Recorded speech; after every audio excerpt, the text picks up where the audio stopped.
on into Delray Beach, Florida for SFCBL semifinal baseball. This game is scheduled for 3:30 p.m. Well, Mother Nature has different plans as we find out who will take on the Palm Beach Extreme in the SFCBL championship game. I hear nothing. It's delayed. Turn the volume up. Oh, Jupiter. Got the first Turn inning. the volume up on your phone too. Getting underway here at Elevate Field, Sergio Field. About 200 yards away from Little Fenway, the home of the SFCBL All-Star Game and the Delray Beach Lightning and Boca Raton Blazers. The 0-1 is grounded foul. 0-2 the count.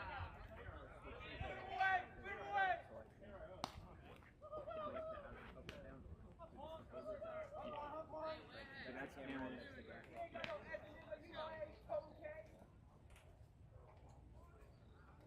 And the 0-2 pitch. Fouled away. Count remains 0-2. Yeah, she's parked close, she said. She didn't want to walk as far at 10 o'clock at night. Safe for her that way. This game ends at 10. No, it'll be done later than that. It'll be 10:30. 0-2 pitch to right field. It gets through for a base hit. One batter, one base runner for the West Boca Snappers.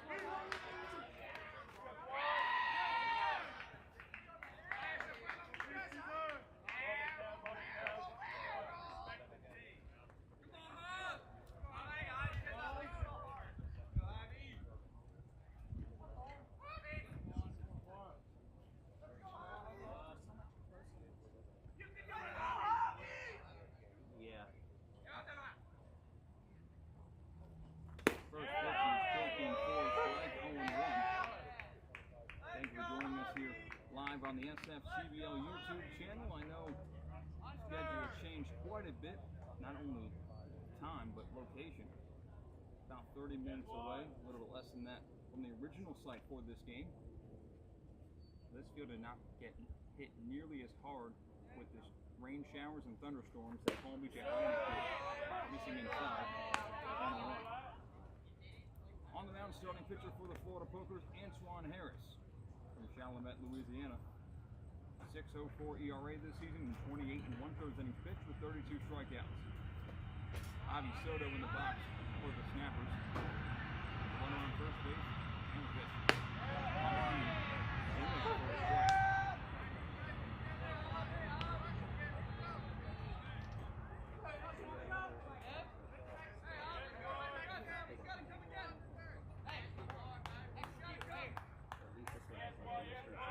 Soto batting .375 this season.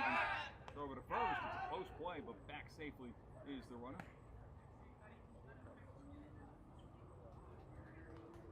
Base runner Cesar Franco, who had the base hit. Peter Avino on deck, followed by Brian Pazos. Snappers team won an absolute thriller yesterday in their quarterfinal matchup with the Boca Raton Blazers. That one's popped straight up in the air. It'll stay in the infield. At first, making the catch for the first out of the inning. Easy play for Bell. So a play like that, it was a right-hand batter, right? So you got to make sure when it hits the other way, to switch the camera. Which I did it for you, but just going forward. Yeah. Three-batter Peter Avino now in the box. He batting .371 this season. One out, one man on for the West Boca Snappers. Snappers wearing their all-gray unis. Boca's wearing the white bottoms and home navy blue tops. Awaiting the winner of this game is the Palm Beach Extreme, who won a thrilling pitcher's duel. They threw a combined no-hitter and won the game 2-1. Deacon Rich was outstanding for the Extreme, going 8 innings, allowing one unearned run and no earned run. Runner thinks about going, stops, and has to call a strike.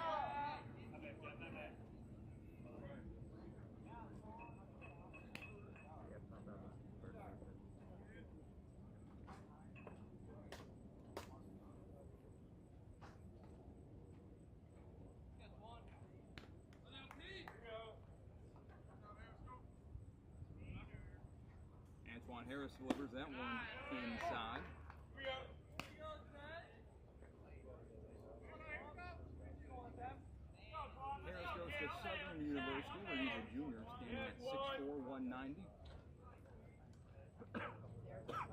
pitched against the Blazers on July 11th. Has not pitched against this Snappers team yet this year. And the pitch.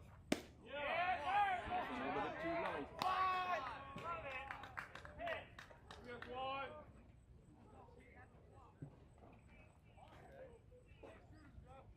2-1. Boca's the 1 seed in the playoffs after an incredible second half of the season. Harris the long set. 2-1, the runner goes. High and time, throw down to second, and it is close, and he is in there safely. Fine play. But getting in there in time was Franco. Cesar Franco from Western Florida just got in there before the tag. It was a bang-bang play. And time was called to fix the base. Kind of kicked it up a bit. Gotta be careful your foot doesn't bounce off the base while the tag is being held on you from the defender. Well, with the break in the action for some housekeeping measures. Good time to remind you that a bunch of our players and staff are spending their 2023 summer at the Hampton Inn of Delray Beach. Located 5 minutes from the beach, the Hampton Inn of Delray is in the center of town, just 2 blocks from Atlantic Avenue shops, restaurants, and entertainment. The Hampton Inn of Delray Beach offers exclusive rates for military, AAA seniors. Enjoy the Hampton Inn of Delray Beach's exercise room and outdoor pool. Plus, they offer free Wi-Fi and brushes. That's the Hampton Inn of Delray Beach. We're still in the same at-bat with a 3-1 count here to Peter Ravino. He bats .371 on the season. 9 RBIs, yet to hit a home run. Got a runner in scoring position now.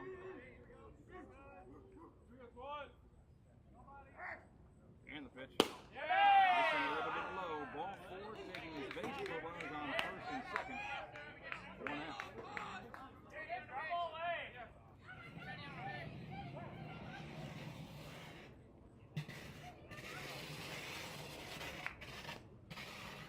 Avino will be courtesy ran for.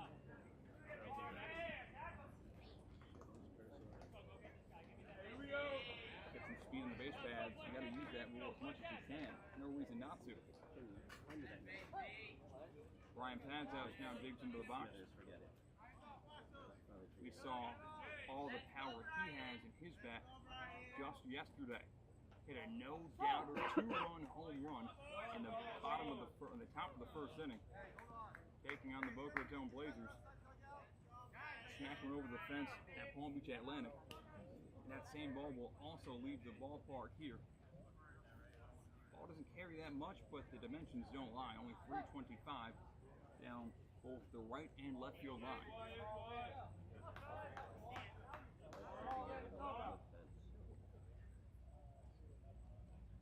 That pitch is grounded to shortstop. They put the second for 1. The throw to first. It's in time. Poker's been out of the game unscathed. We head to the bottom half of the inning. It's still scoreless here live in Delray Beach.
here live in Delray Beach, Sergio Field. Punching a ticket to the SFCBL Championship Series. First pitch at the bottom of the first. Stopped up, out of play. The starting pitcher for the West Boca Snappers is Zach Dotson from Boca Raton, Florida. Did you put your alarm on? This season he's got a 3.77 ERA with 14 and 1/3 innings pitched for 25 strikeouts. Going inside, 1-1. Starting lineup for the Florida Pokers is as follows. See right now, Mike Lucarelli in the box from Marlton, New Jersey. That pitch is rope foul and out of play. Chris DePrimo from San Diego bats in the 2-hole. Batting third, Justin Colon. Cleanup is Wesley Mitchell and it's Jake Santos. After him, Hunter Smith. And the bottom four of the lineup, Lucas Hines, Jeff Cardizone, Jackson Bell, and the bottom of the order, Kevin Taylor. Here's the pitch. Popped up and out of play. Count remains 1-2 to Mike Lucarelli, who bats .420 this season. This is not your same old Pokers team that you've seen year in, year out. They're the 1 seed for a reason. And the pitch. Call, strike three. Dotson gets his first K of the game, and the first batter he faces, 1 away.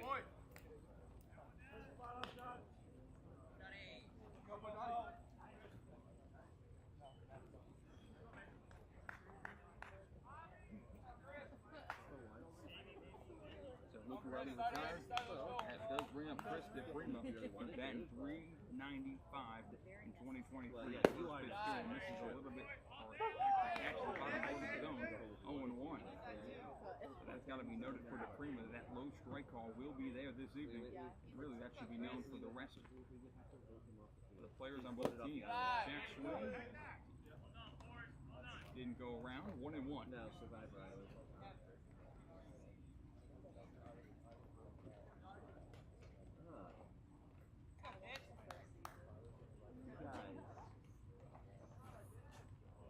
Dotson's 1-1. In there for a strike. 1-2. I can't watch any of those things. DePrimo's got 1 home run this season, 10 RBIs. Whatever you want to call it.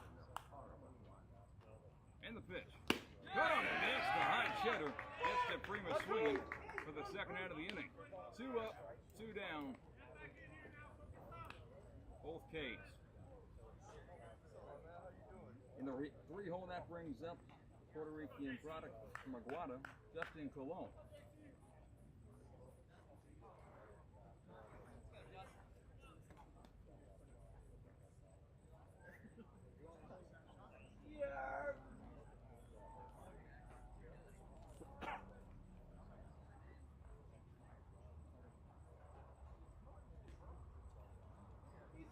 Colon goes to South Main Community College, where he's a sophomore.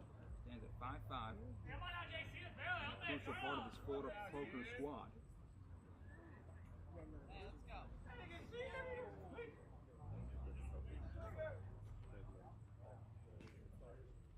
This pitch is in there for a strike. 0-1.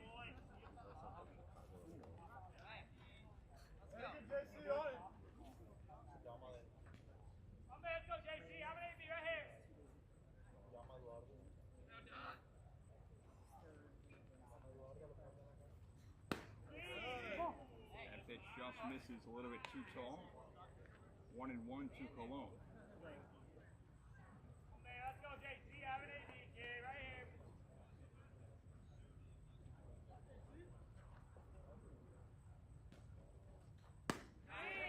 Pitch is in there for a call strike. 1-2 now. 2 outs, nobody on base here. Lights on at Sergio Field. Aware 8 o'clock first pitch. Usually regular season games see 6 p.m. starts. That one's straight down the net. Zach Dotson strikes out the side to send up to the second.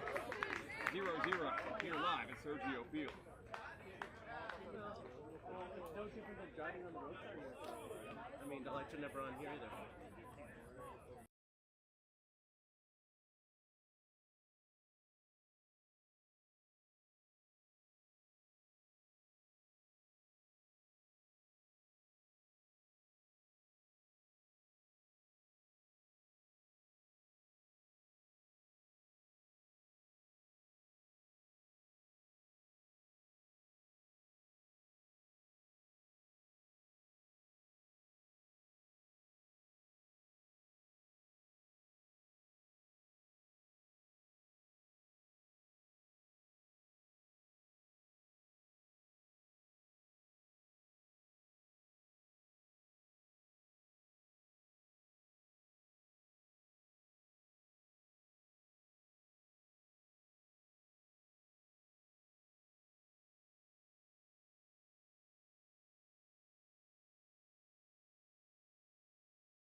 Second inning we go.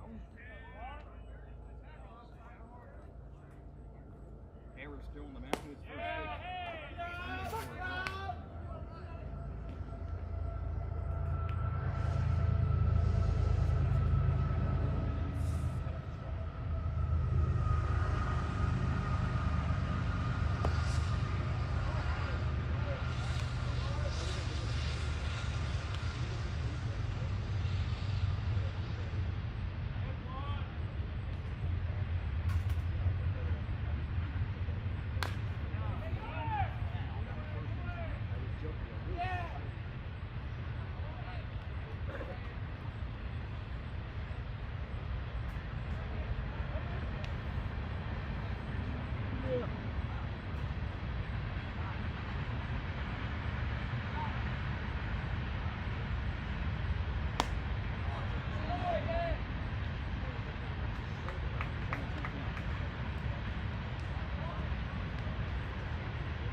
of the second inning here at Sergio Field. Cut on and missed.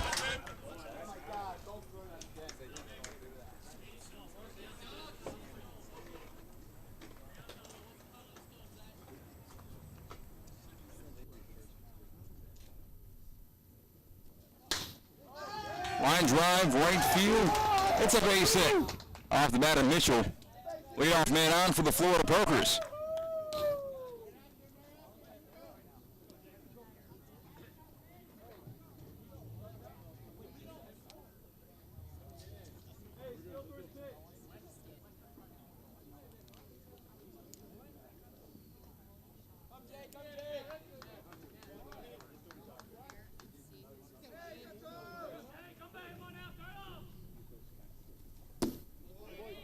Pitch in there for a called strike.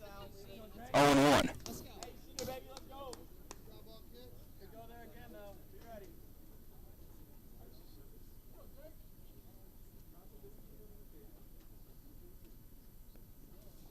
That pitch is waved at and missed.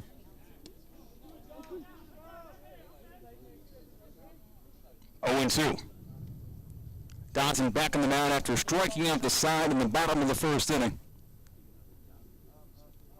His 0-2 pitch here. It's waved at and missed, strike three. Fourth batter retired, fourth strikeout for Zach Dodson.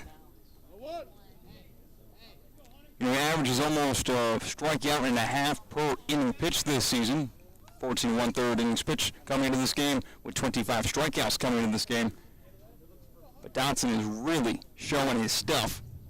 The long mistake, the base hit for Mitchell to start the inning off. That pitch is in there for a strike.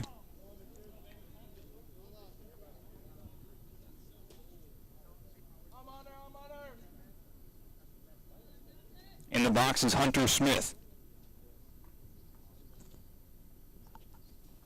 Smith drives one to right field. Going back, leading up, and it's over the head of Molesky, and it rolls to the wall. Having to hold up to make sure that ball was not caught was the base runner at first, but Mitchell will go to third. Runners on second and third. Only one out. That ball was absolutely clobbered off the bat of Hunter Smith. He's batting .346 this season, and that number just went up.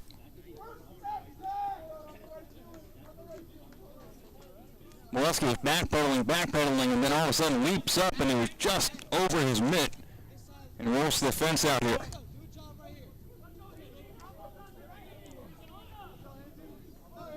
Lucas Hines now in the box. Couple of runners in scoring position trying to break the 0-0 tie in the bottom of the second. Dodson delivers. Cut on and missed.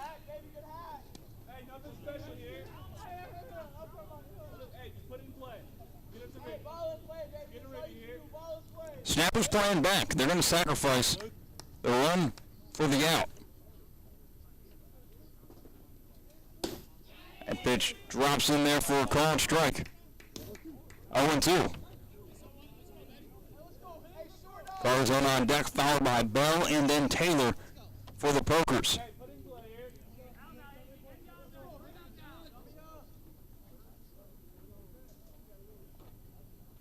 Dodson's pitch is inside. It goes to the backside, and one's going to score. A wild pitch.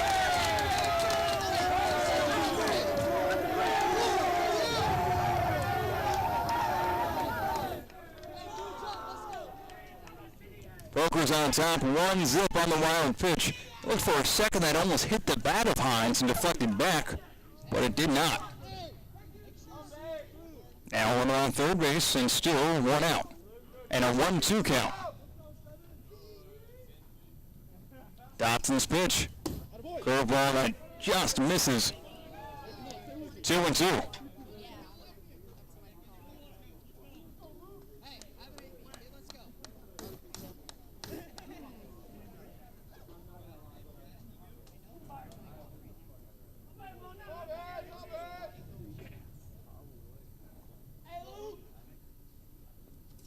Pitch in the dirt. The count is worked to full from 0-2 to 3-2.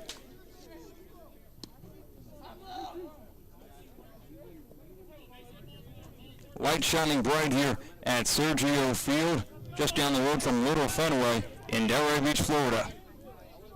30 minutes down the road from the original site for this SFCBL semifinal matchup. 3-2 pitch. Swing and a miss, strike three. Dotson has struck out everybody that has been retired in this game so far for the Pokers.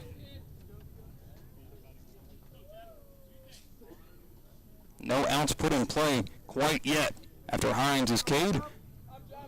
Jeff Cartazone now digs into the box with a runner on third and 2 down. First pitch is missing a little bit too high, 1-0.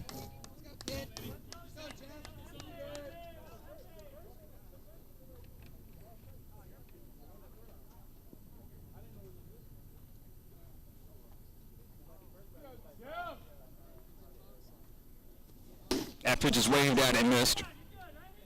1-1.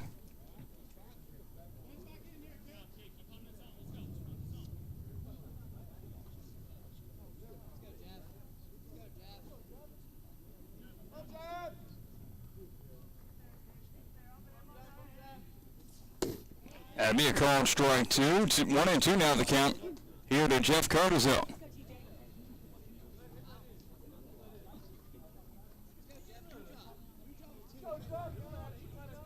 Pokers took the lead on the wild pitch after a base hit and a double. The pitch fouled straight back. Staying alive. Hunter Smith is getting very active down that third base line. You can see him in the background testing Dotson, trying to make him flinch and get a free pass home. Keeps on taking hard steps to the plate. The pitch is inside. It's going to go to the backstop. Crossed up was Dotson, and catcher for the Snappers, Avino. And that's the case right now. That's scary with the speed that Dotson has. Avino was expecting a curveball or something off speed. He got a high heater and couldn't haul it down. So 2 runs across the plate, 1 on the wild pitch. I think that one you got to call pass ball. Base is cleared.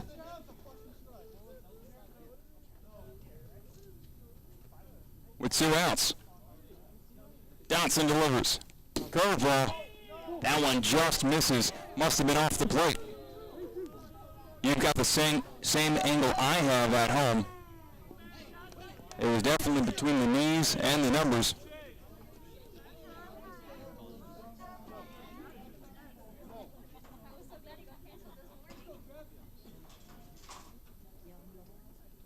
After the lineup, Dotson delivers. That one's popped up. Right field foul ground, arranging over and running out of room. It's a foul ball. The count remains full at 3-2 for Zach Dotson dealing against Jeff Cartazone. Nobody on base, 2 outs, 2 runs across the plate in this bottom of the second inning. And the pitch from Dotson. Caught, strike 3. Dotson has struck out 6 through 2 innings, but what matters most, the Pokers take a 2-0 lead as we head to the third.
Top of the third inning we go.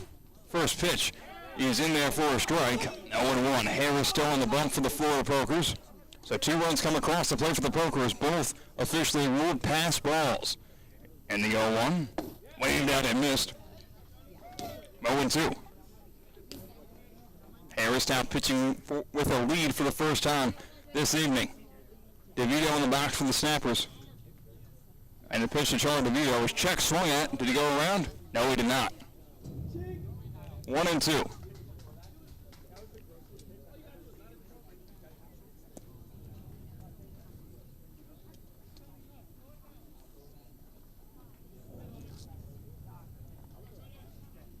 When you look at the seeds, the lowest seed numerically, the Pokers, the 1 seed, and the highest seed numerically, the Snappers, you might think David versus Goliath, but that's not the case whatsoever between these 2 programs. That pitch misses high. 2-2. We see the nature in which the Snappers beat the Blazers just yesterday. You know how evenly matched these 2 teams are. It's just that Pokers had an outstanding regular season to set them up with that first round bye. Cut on and miss, strike 3. DeVito down on strikes. 1 away.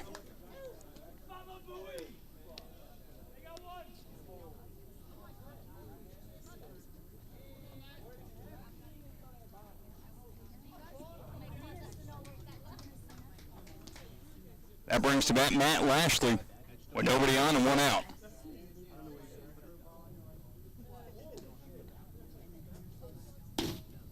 First pitch missed a little bit too tall. 1-0.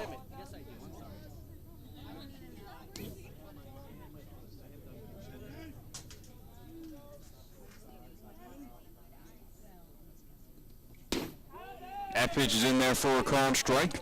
1-1.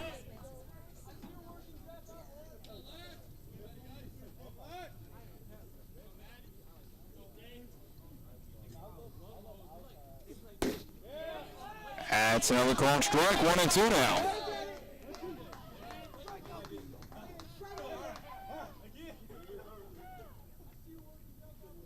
Lashley, the left-handed batter, batting 142 this season. Harris deals, missing high with the heater. 2-2.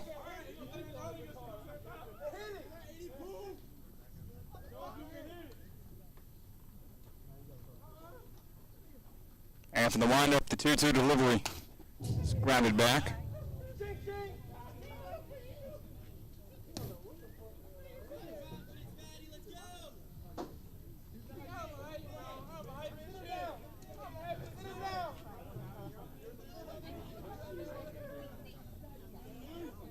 Here's another 2-2. That goes the backstop. It's outside, full count.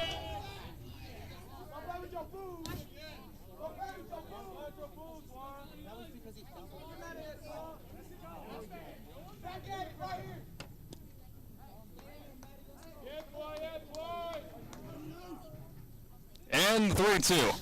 That one's driven to right field and deep, ranging back, and that one's going to go off the bottom of the wall. Lashley's at second base. It's a 1-out double for the Snappers. That one's crushed, and Colon gave the best chance he could, but it was smashed to the gap, and it hit the base of the fence in right center field. 1 out and a runner on second base. Brings up Franco. Franco's 1 for 1. He had a base hit in his first at-bat to right field. As a lefty digs back on in.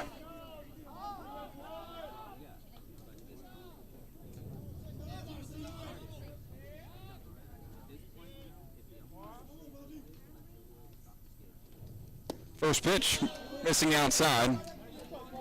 1-0.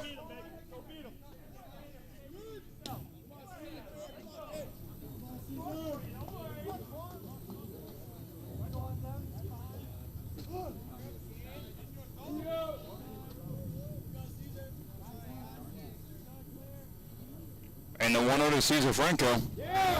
Jack swing, it's down, that's a fair ball. Go down to first. It goes into short right field. That's going to be a run for the Snappers. Franco's at second base. And the 2-run lead for the Pokers has been cut in half. It's 2-1.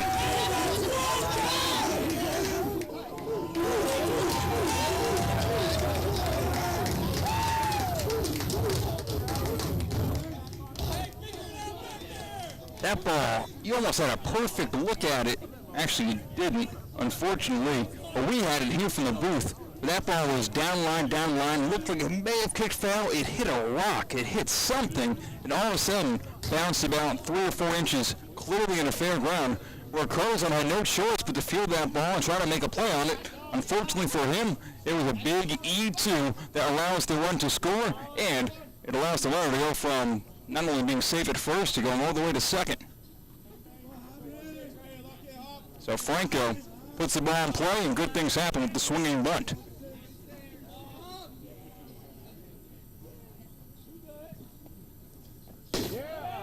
An off-speed pitch drops in for a strike.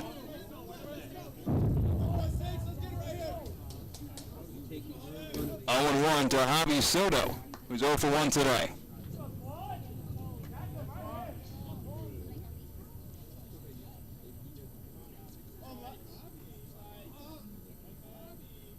Well, it goes. Pitch low, and what a jump that time. No throw even attempted. As Cesar Franco slides in safely. He's now at third with 2 down. The tying run is just 90 feet away. The infield comes in. There's 1 out. 1 out. And the pitch. Called the strike. 1-2 now the count.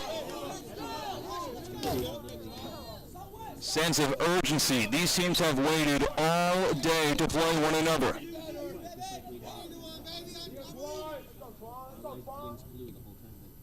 Harris is 1-2. Missing inside. 2-2 the count. Poker's dugout exploded. They thought that Soto was rung up, but that was not the case.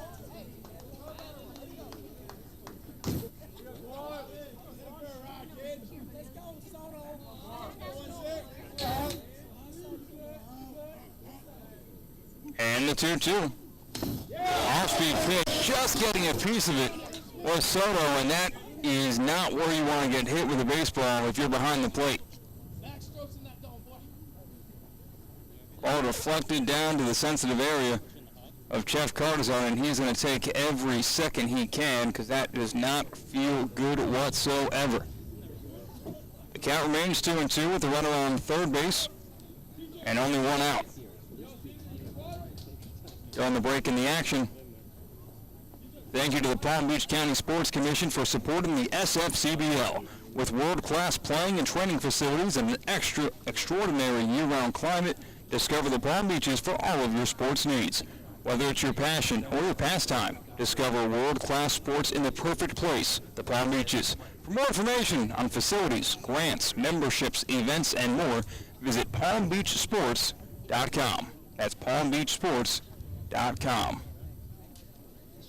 Sometimes I like to just jump around a little bit to break a static image.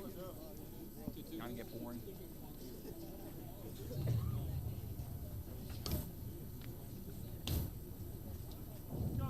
So after that brief pause to make sure that Cartazon's okay, back to business. Soto with a 2-2 count. As Antoine Harris tries to work out of this jam with the runner on third base. That's the tying run for the Snappers. Infield in. Pitch. High and goes to the backstop. And we are tied.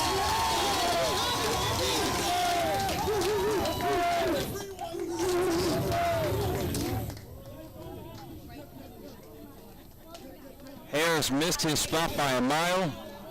That sends the pitch to the backstop.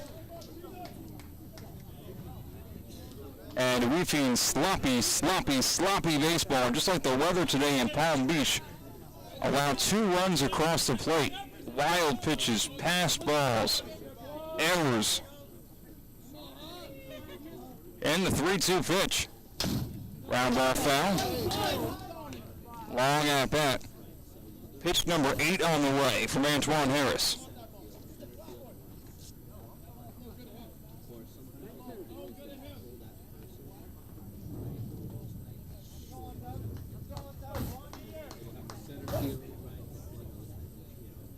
And Harris sets.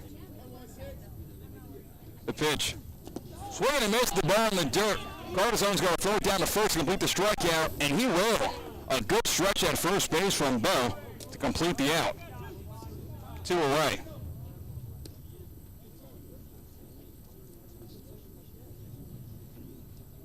Make sure we're switching over to first base line on those plays. Like on the throw, like we gotta get to first base. Yeah.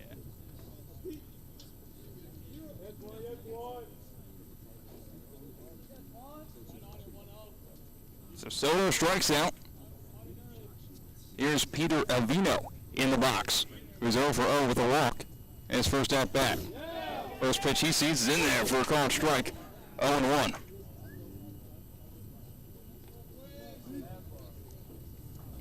Brand new ball game here live at Sergio Field. The pitch. Waved out and missed. 0-2 now.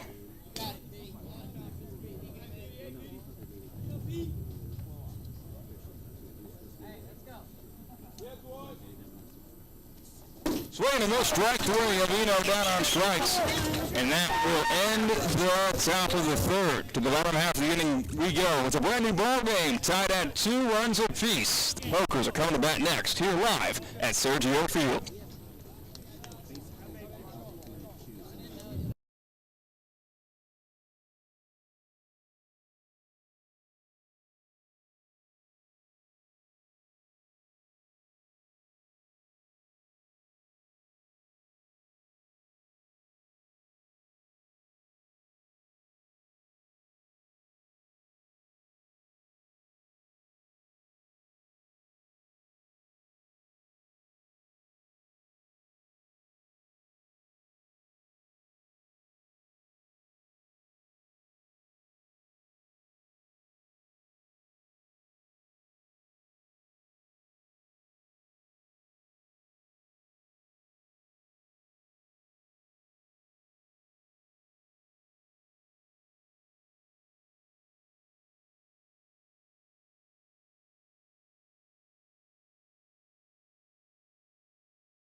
Bottom of the third inning.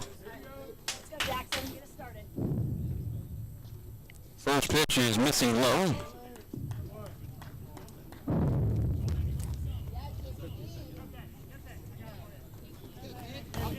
Zach Dotson, despite a lack of control, It's up there. a couple of those pitches going to the backstop, has been pretty strong. I mean, it's there for you so that it does pick up. 6 strikeouts with 6 outs recorded. 1-1, and the pitch to Bell. That one's in there. 1-2 now. Tell him, man, we have 150 people here in the crowd. It's not you. It's everybody. There's not a bunch of people that Jackson Bell's batting .272 this season, 15 for 55. pick up anybody's voice. It's going to pick up. That's why most of the time you see my Pitch misses high. 2-2.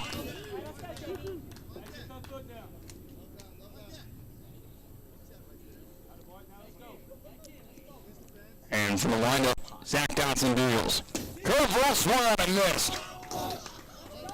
7 outs recorded.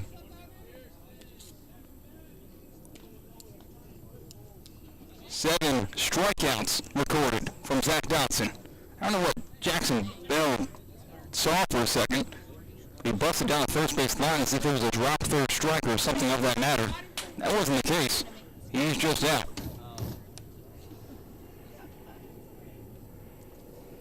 First pitch taking a strike on the inside corner.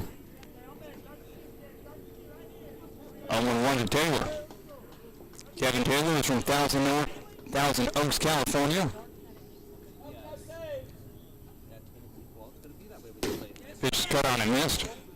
0-2 now. That Valdosta State University product is Kevin Taylor. He's a junior.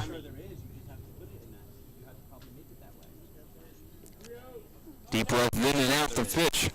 Misses high. 1-2.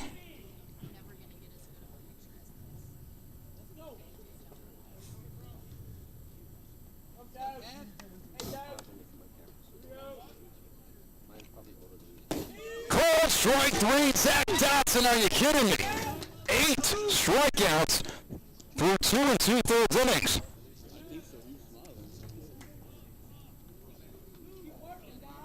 We're back to the top of the order for the Florida Pokers. Mike Lucarelli steps in the bat. He's 0-1 with the strikeout. Batting .412 the pitch. Missing high. 1-0. And you really can just save time. If the batter didn't get on base, they struck out. Or reached on an error, actually. That pitch misses high. Avila having a tough time behind the plate. Ball keeps on popping out of his mitt, which of course it didn't matter when nobody's on base, but he's had issues when runners were on base. A couple of past balls.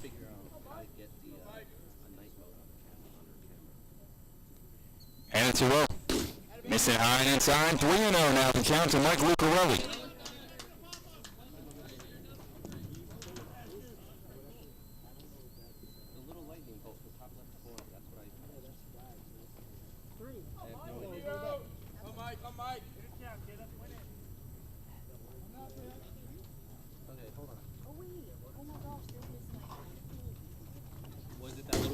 Called strike.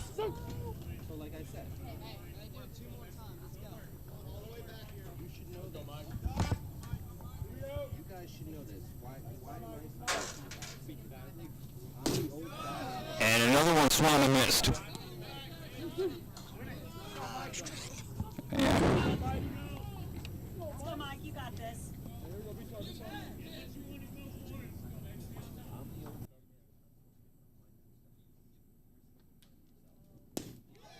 Called strike 3, Zach Dotson. Another strikeout, 9 Ks on 9 outs recorded. That'll send us to the 4th inning. It's tied up 2-2.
Back here live at Sergio Field.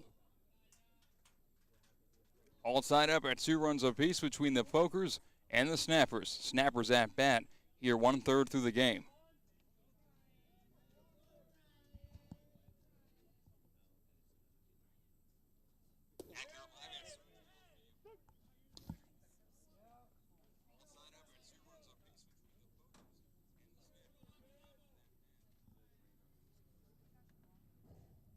Harris' next pitch bounces in there. It's a 1-1 count.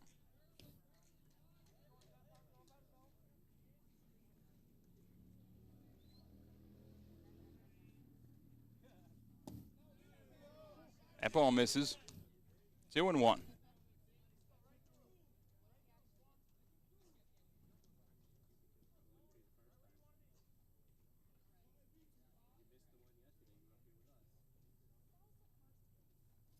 Swing and a miss. Strike 2.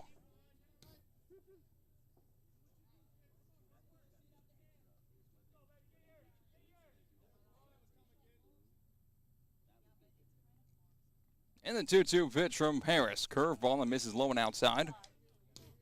Full count.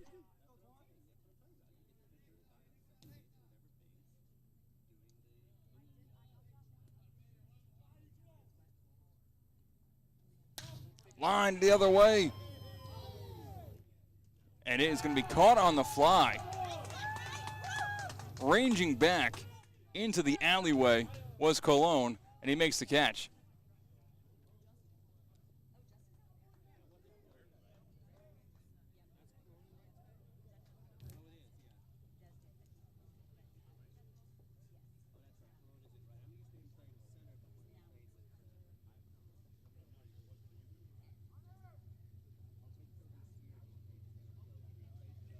Hunter Molesky now digs into the box. He's 0 for 1 today. Or Hayden Molesky, rather. That pitch is taken for a ball. 1-0. Molesky this season, 5 home runs, 19 RBIs. A lot of power in the left-handed bat of his. It's 325 down both poles. 375 in dead center here at Sergio Field. But the ball does not carry, interestingly enough. That one's waved at and missed. 1-1.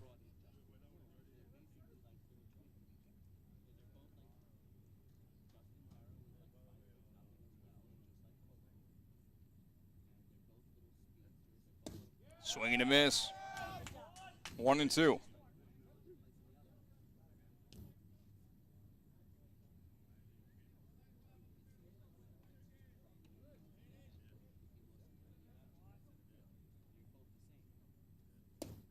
Missing inside. 2-2.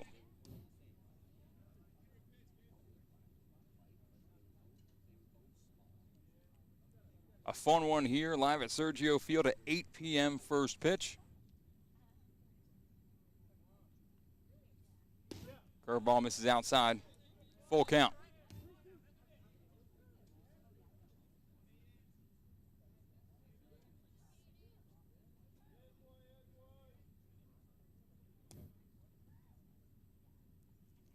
Swing and a miss, strike 3. Harris strikes out Molesky for the second out of the inning.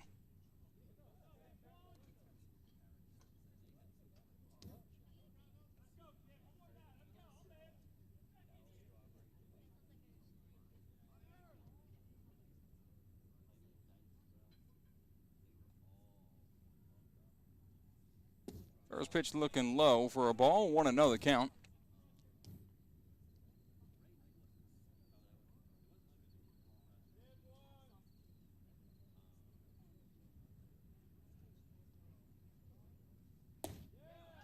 That pitch is in there in the low and outside corner for a strike. 1-1.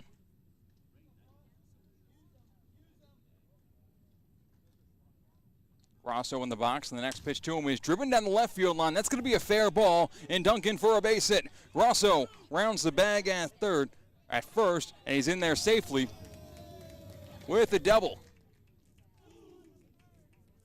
2 outs and a runner in scoring position for the West Boca Snappers.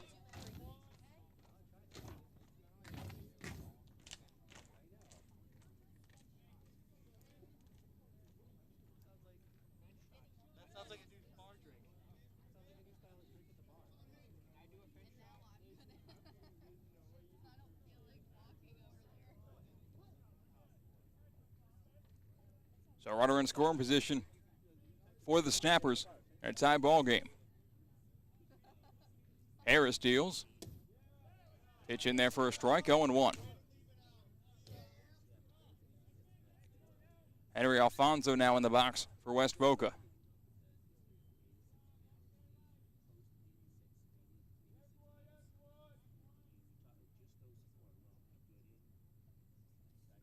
That pitch is popped up, foul, and that one's going to find its way over the wall. Foul ball. You know, we're actually cut off from my point of view, so you actually saw a lot more of that play than I did.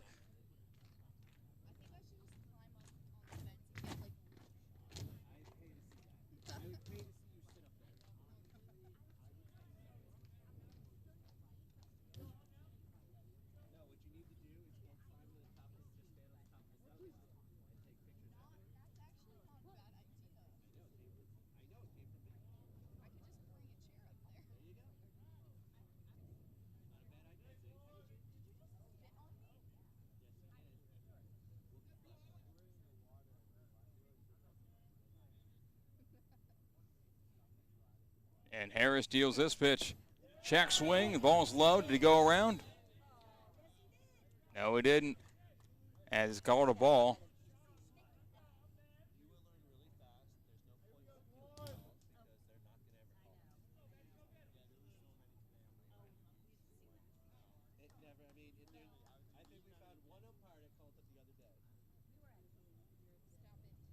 And Antoine Harris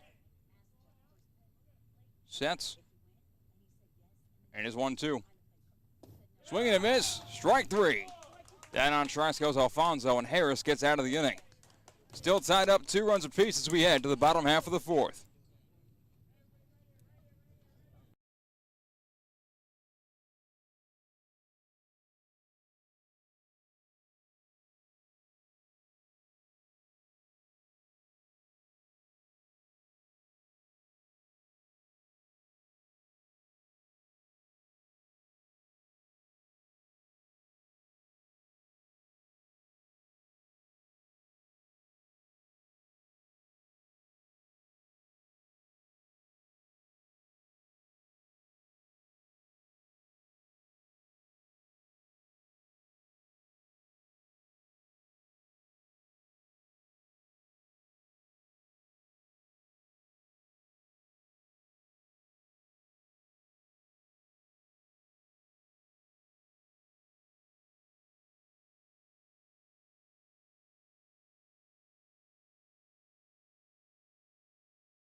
Bottom of the 4th inning here. Poker's taking on the Snappers with a ticket to the SFCBL Championship game on the line. My name's Christian Cat on the call. Thank you so much for joining us here live on YouTube.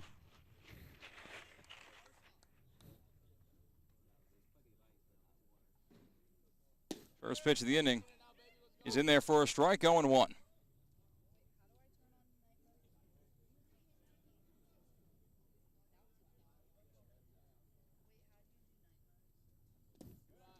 Ball in the dirt, 1-1.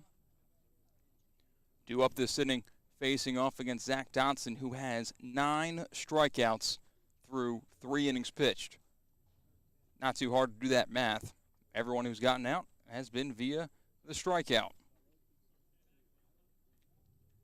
In the box is Chris DePrima for the Pokers. Due up next is Cologne, then Mitchell, followed by Santos if anybody gets on. In this tie ball game, as Dotson delivers a curveball that finds the zone. 1-2 now. The Prima's 0 for 1 with the strikeout in this game. And the pitch from Dotson. Hader swung on and missed. We have hit double digits in the 4th inning.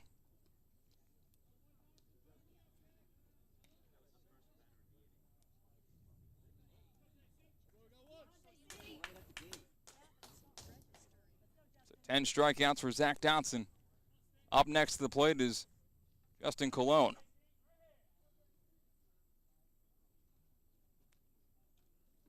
First pitch to him is way too high, 1-0. Dotson now going to throw his 56th pitch.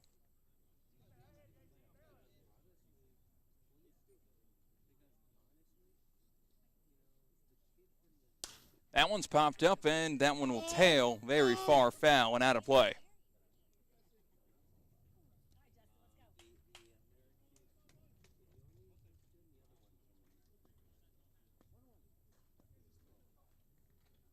One and one the count.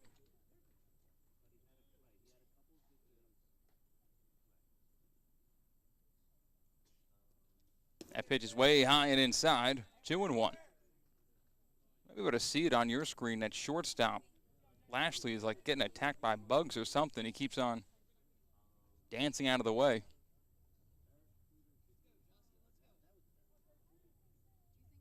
It is a very buggy evening here at Sergio Field. 2-1. And misses high, 3-1. We already had a combined no-hitter earlier today for the Palm Beach Extreme, where Keegan Rich went 8 innings. Of those 9, that pitch is fouled straight back.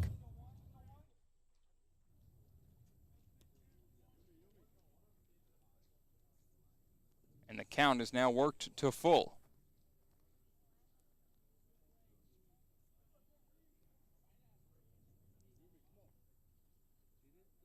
Dotson, the deep breath in and out. Pitch number 60 misses high and inside. It's a leadoff walk, or now it's a one-out walk, pardon, for Justin Cologne.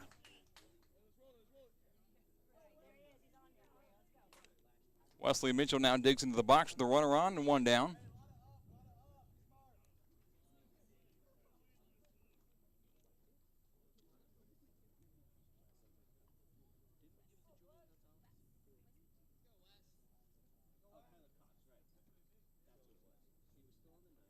Poker's the 1 seed, had the bye. They got to take to yesterday and just sit and watch and decide who they were going to compete against. And it didn't take long, because once the Snappers won as the lowest possible seed, they knew them as the 1 seed were going to face the Snappers. It's not a simple bracket. The 1 seed has the bye and places the lowest numerical seed. That's going to be an E1. The throw goes towards the tarp down the first base line. Throw goes to second, but in there safely. On the E1 is Cologne.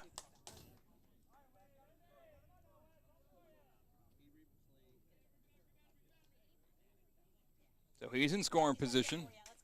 More of that sloppy baseball we were talking about before.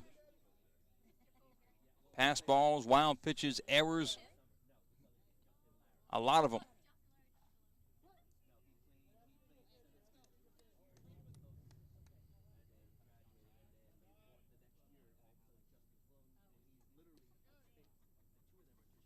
That pitch is in there for a called strike, 0-2.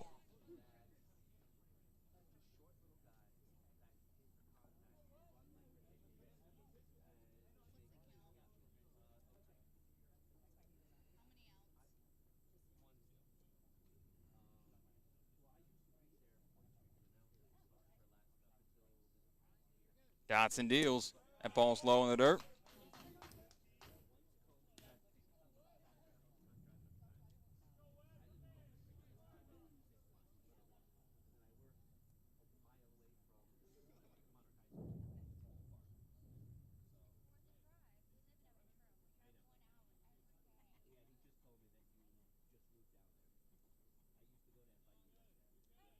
And the 1-2.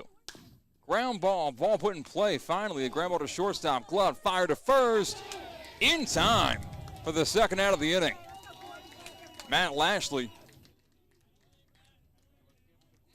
gives the Snappers their first ball in play out. Whether it be a fly ball, ground ball, any of the which. Shortstop for the Snappers delivers, making a nice throw on the run.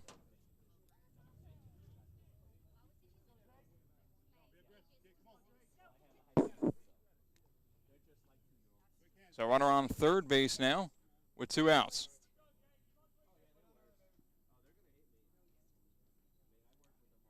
Dotson delivers that ball in the dirt. 1-0. Justin Colon at third base right now is kind of tempting fate, taking hard steps down the third base line, whether it's to try to distract the right-handed pitching Zach Dotson, or maybe we'll see some baseball fireworks. That'll be in there for a called strike. 1-1 now the count to Santos. Jake Santos from Miami, Florida. This season batting .390. 0 for 1 today, however, with the strikeout.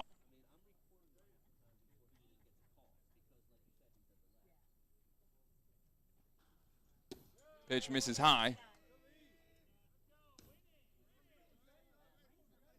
2-1.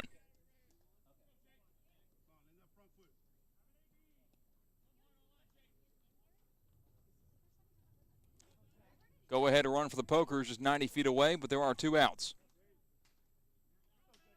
Right-handed flamethrower Zach Dotson sets. And his pitch. Low for a ball. 3-1, hitters count. Dotson's a junior at Valdosta State University. He's from right down the road. Probably throw a stone to Boca Raton from here. That's his hometown.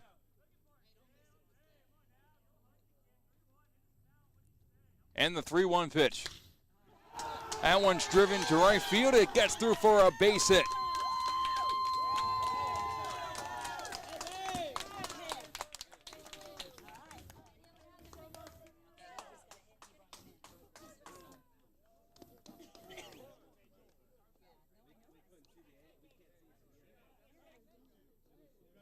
That's cool. I didn't know you could like drag down the letters to get to the number. I've never done that before.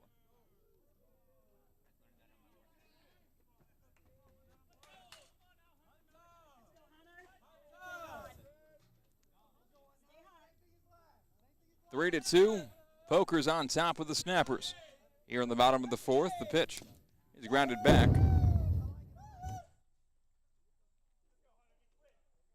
Oh and 1.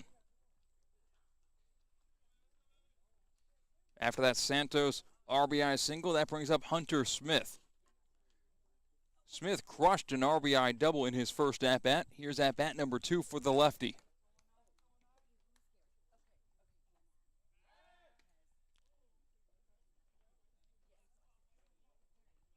Smith drove one over the head of Molesky in right field.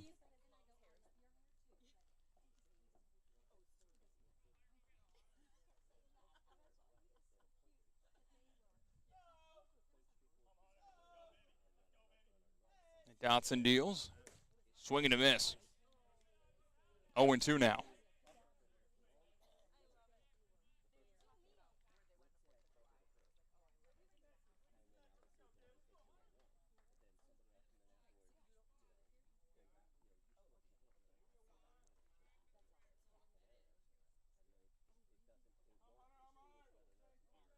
And the runner goes. The pitch is missing high. Throw it down to second, and it is in time. What a cannon from Peter Avino to gun down the runner and end the inning. One run comes across the place for the Poker. Poker's on top, 3-2 as we head to the 5th.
To the top of the 5th we go.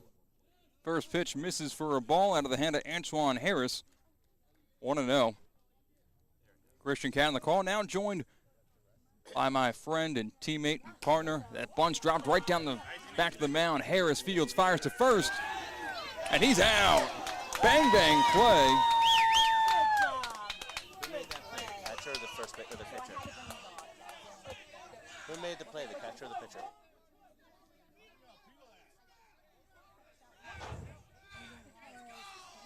And he's out at first.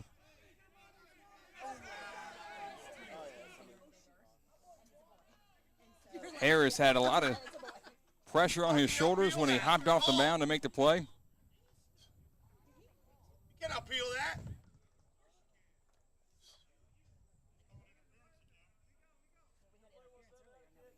Now a conversation between the home plate umpire and the first base umpire about whether or not the call was correct on the field.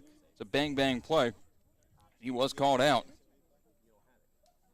It could have been interference call, and now they will change the call to safe. Unbelievable! Are you freaking kidding me? Let's fucking figure it out.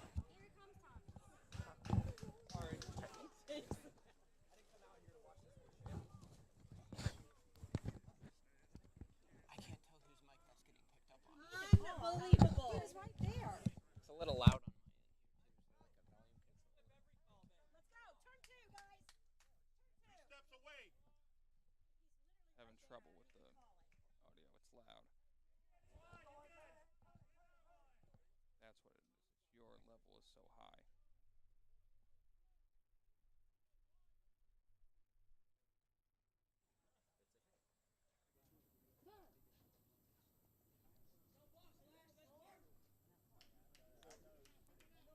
So the call is overturned.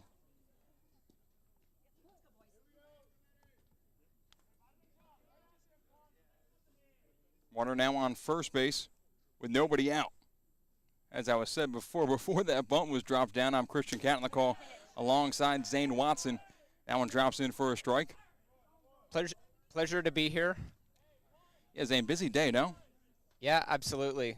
I know on that last play, I think we heard pretty much everything but my voice. Yeah, it was a pretty raucous scene about the appeal and the conversation, and eventually safe was the call. Have the leadoff man on for the Snappers. The pitch misses high and outside.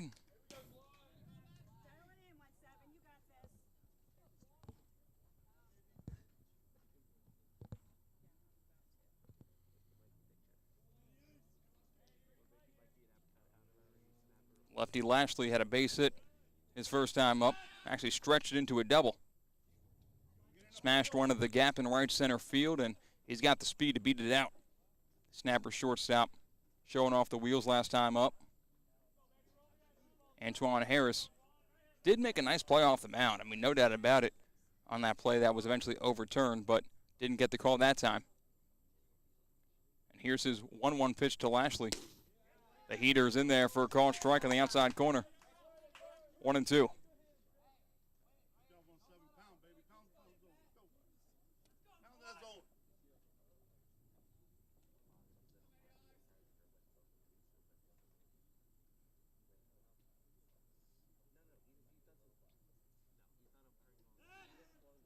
To E1, the throw gets past the first baseman, and advancing to second base is the runner. Another error that we've seen in this game, and although if you look at the box score, it's only 3 errors, but it's been very sloppy with several wild pitches, pass balls, which I'm pretty sure pass balls are counted in the book as an error, even though it's not showing up in front of me now. They're one of those little things that can really add up in the game. That's one of really the poker's only weaknesses. You know, it's not really giving up the hits. And one of their big things was the walks. That's the one thing that was really their main weakness. But, you know, anytime you have those little extra errors, wild pitches, pass balls, it lets the team right back in it. We saw that yesterday with the, the Blazers and the Snappers. The Snappers really let the Blazers back into the ball game. That's right. You know, that ended up coming down to the bottom of the 9th there. Runner gunned down at the plate. Would have tied the game. Instead, The Snappers got out of that one with a quarterfinal victory to put them in this game today, upsetting the 3-seed Blazers. 2-2 the count here to Matt Lashley. And going back, Zane, you've been a part of this league longer than I have. Traditionally, you'd probably see the seeds flip-flopped. Poker is more of a 6-seed type team in the history until this year, and the Snappers more of a 1-seed. Runner goes from second. The pitch is fouled straight back on the hit and run, so having to retreat back to second base is the runner, DeVito. Well, I'd certainly say you're right about the seeding. You know, of course, the Florida Poker's not really the hottest team the last couple of years. It's great to see them get their shot as the top seed, but yes, the Snappers definitely so, and of course, we were there in 2020. This was the finals matchup. Of course, we had the abbreviated playoff because of an impending hurricane. The West Boca Snappers won that matchup 9-3. Another foul ball straight back.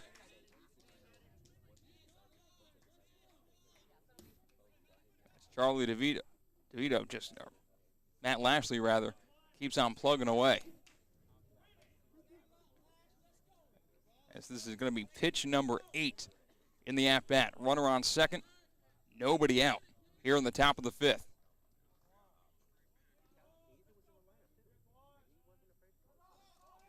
DeVito just keeps on bouncing off the bag at second base, trying to shake Antoine Harris, and he definitely is breaking up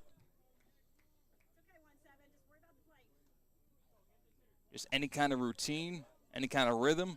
It's being broken by DeVito at second base as Harris sets. And another 2-2 pitch on the way. More movement at the bag, and DeVito is just in the head of Harris. The pitch missing outside, 3-2. And you can see there on the middle left part of your screen, just DeVito just flinching left, left, left.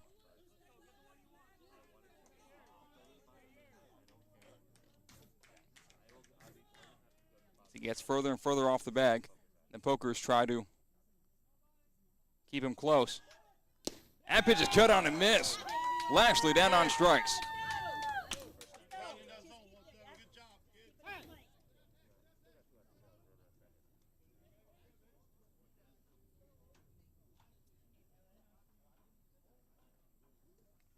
Harris about to throw pitch number 78 for a mound visit.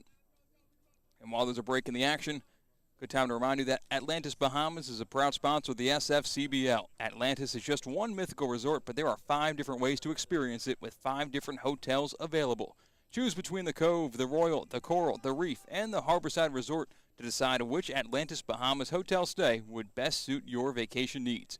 You've got to see to believe the amount of adventures, thrills, activities, dining options, pools, beaches, and features that make Atlantis Bahamas the premier vacation destination. Go to AtlantisBahamas.com today to book your stay in paradise. So 1 out and a runner on second base for the Snappers. That's the tying run. It's 3-2 Pokers here live at Sergio Field.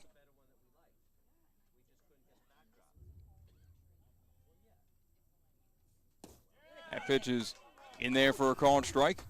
0-1 to Cesar Franco. Cesar Franco batting .307 this season, 3 home runs, 11 RBIs. And stepping off the mound is Harris.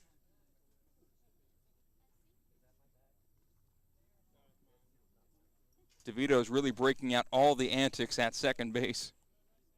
Doing anything he can.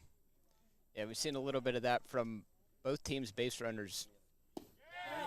That pitch drops in the inside corner to Franco. 0-2.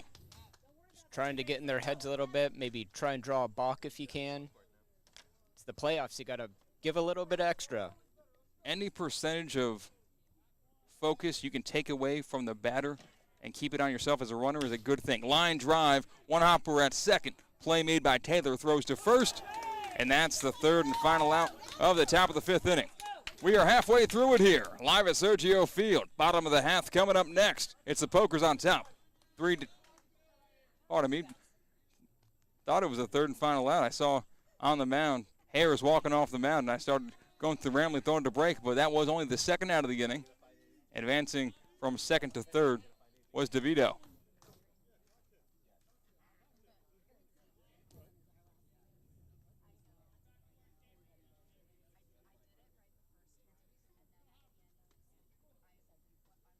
So Franco grounds out to second base.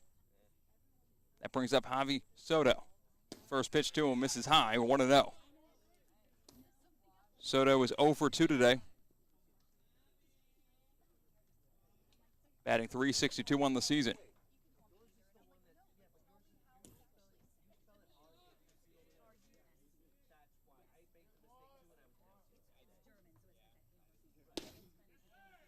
That one's in there for a called strike again to Soto.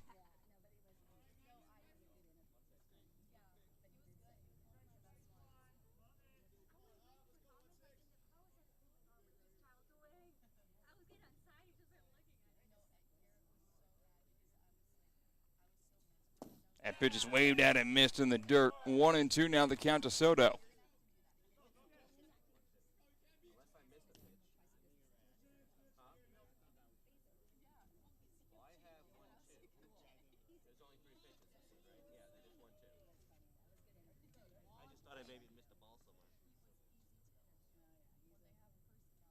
And Harris deals the 1-2 pitch. Ball missing low and outside. 2-2.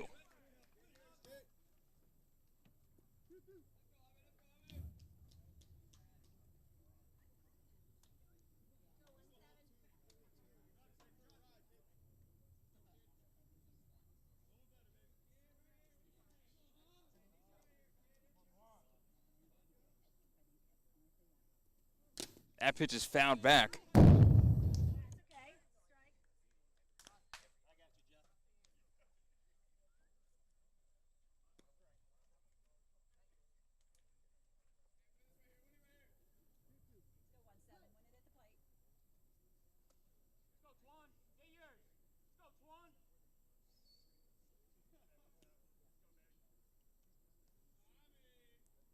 And Harris sets and deals with the runner on third. Cut on and missed. Strike 3. Soto down on strikes. Now we head to the bottom of the fifth. It's still 3-2. Poker's on top of the Snappers.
Cool.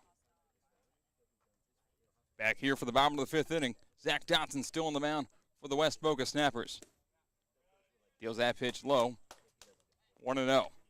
Zach Dodson, certainly a familiar face in the West Boca Snappers dugout. He actually got the win in the 2020 SFCBL championship game. Popped him up behind the plate. Flipping off the mask as Avino goes towards the dugout, and that one's going to land in foul ground, but it's not caught. 0-1.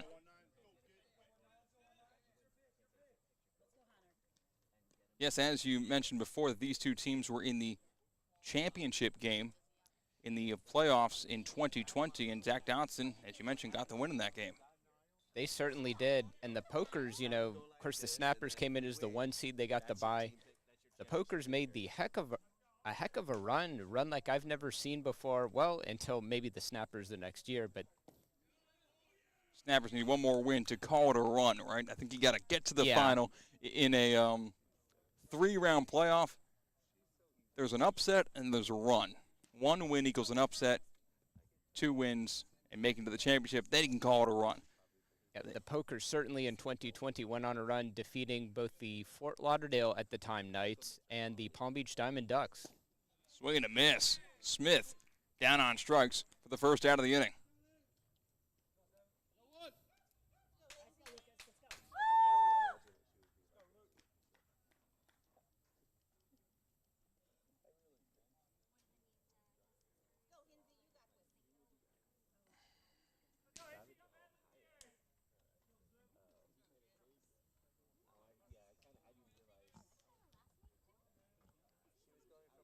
First pitch, check swing. It's found down the first base line. 0-1.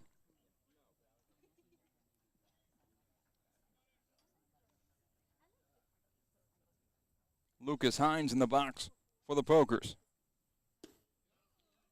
Looks at that one in there for a strike.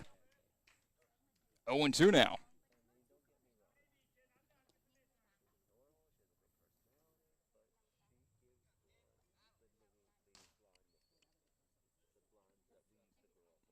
And Dotson deals. Missing high. 1-2.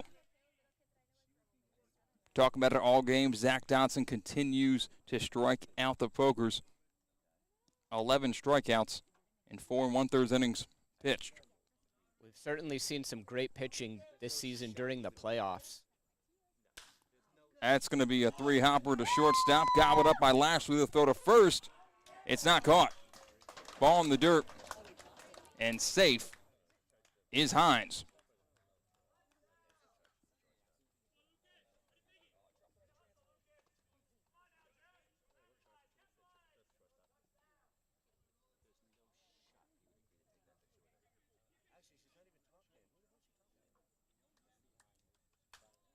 Being officially an E6 given to Matt Lashley as he bounced that throw across the diamond.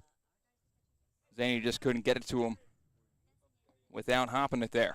As pickoff move to first, and he's in there safely.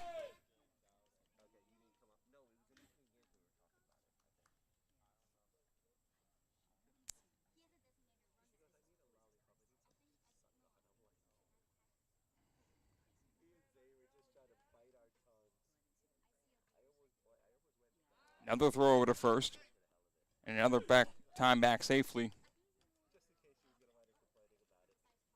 is the runner.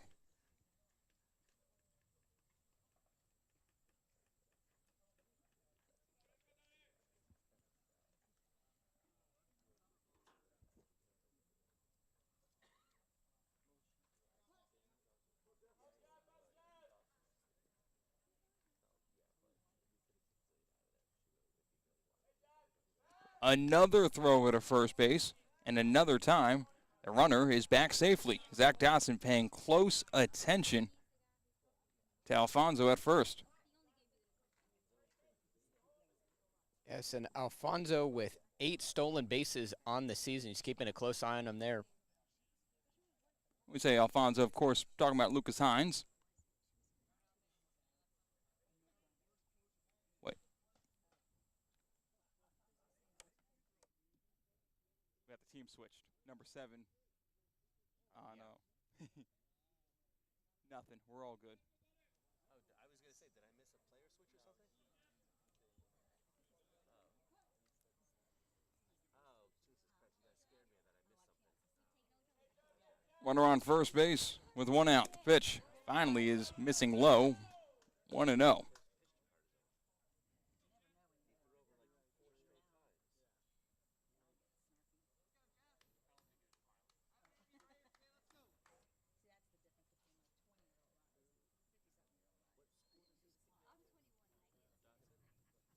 Johnson's pitch is cut on and missed. 1-1. And you'll have to forgive me there. That is Lucas Hines. It's been a long day, of course, and I'm a little bit more experienced on a more scripted mic role, usually the PA announcer. But Hines has 12 stolen bases on the season. That pitch is in there for a strike. 1-2 now the count. Definitely one to keep an eye on. Hines with 2 stolen bases in his last game against the Phipps Park Barracudas on July 17th.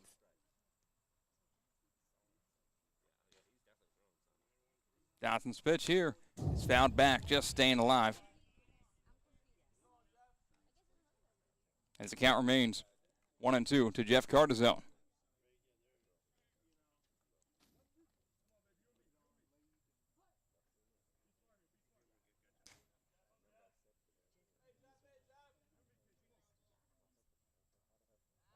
Another throw over to first, and this time he is out.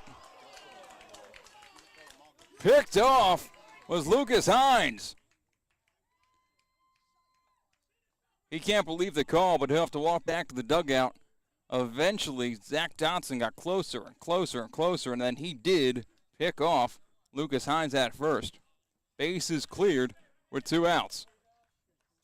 Yeah, the plan paid off there. He just kept at it. He just didn't necessarily catch him napping, but he just nabbed him. You got to forgive me. We got mics back here, so a little bit less. Thank you. Pitch in the dirt from Dotson. 2-2.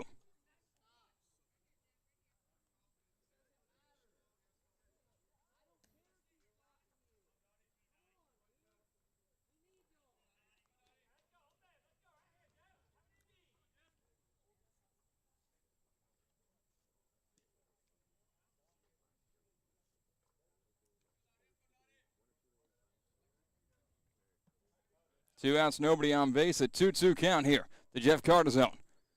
As Dotson from the windup, he delivers. Cut on it, missed. No, he just got a piece of it. Found it back to stay alive.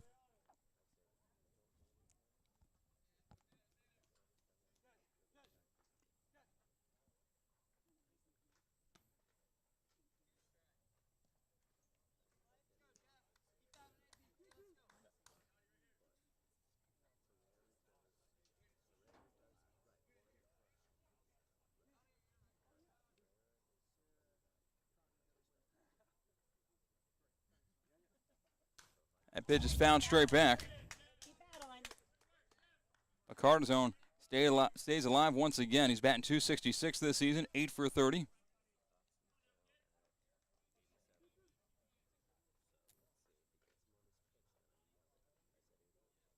Now working up that pitch count of Zach Dotson, who's about to throw pitch number 88. Pitch number 8 of the at-bat to Cardizone. Dotson, the deep breath in and the deep breath out, and the pitch. Called strike 3. That'll end the inning. Dotson's fired up, and we head to the top of the 6th. It's Pokers 3, Snappers 2, here live at Sergio Field.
Top of the 6th inning we go. Pokers 3, Snappers 2. Here live at Sergio Field. New pitcher on the mound for the Florida Pokers. Yep, our new pitcher, number 22, Deontay Dotson, out of Southern University.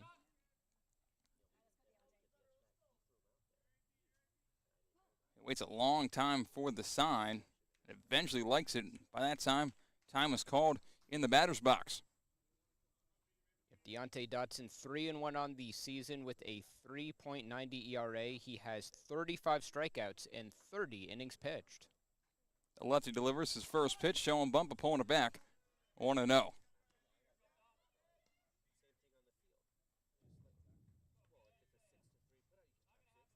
What do you think the mental game is when you expect to play a game at 3:30 and you end up playing not only at 8 p.m. under the lights, but in a completely different environment, Zane?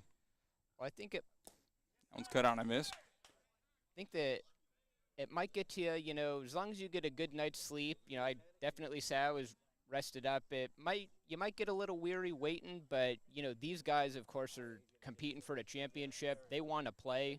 I think some of these guys would play no matter what time of day it is, but, at the end of the day, we only have so much energy before we need to recharge. That pitch is foul tip straight back. 1-2 the count.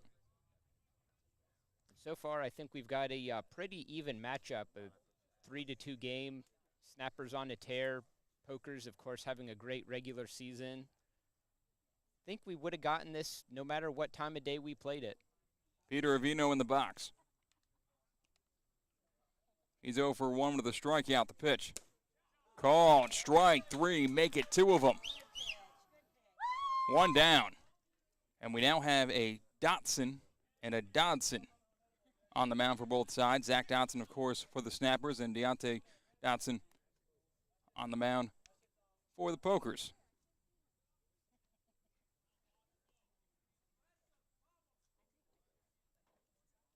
So 1 up, 1 down for Deontay Dotson. That one's in there for a strike. 0-1. And here we have Brian Pazos. This is one of my favorite guys to announce on PA when the Snappers play. He, of course, has a shiny gold helmet. That one's cut on and missed. Makes him easily identifiable from the press box, no matter where we're at. I always like when, I think on the Blazers, there's a kid that has a neon pink sleeve. That's Chris Basile, or that's somebody else. That one's roped to left field, and it's going to one-hop the fence. Pazos is going for 2. He'll be there easily. It's a 1-out double for Brian Pazos. Another extra base hit this postseason for Brian Pazos. Of course, he had a deep home run down the left field line yesterday to get the offense rolling at Palm Beach Atlantic in the West Boca Snappers victory over the Boca Raton Blazers. He had that, and then he also, if I recall correctly, a deep 2 RBI double over the center fielder's head at Palm Beach Atlantic as well in that very same game. Just dominated that game offensively.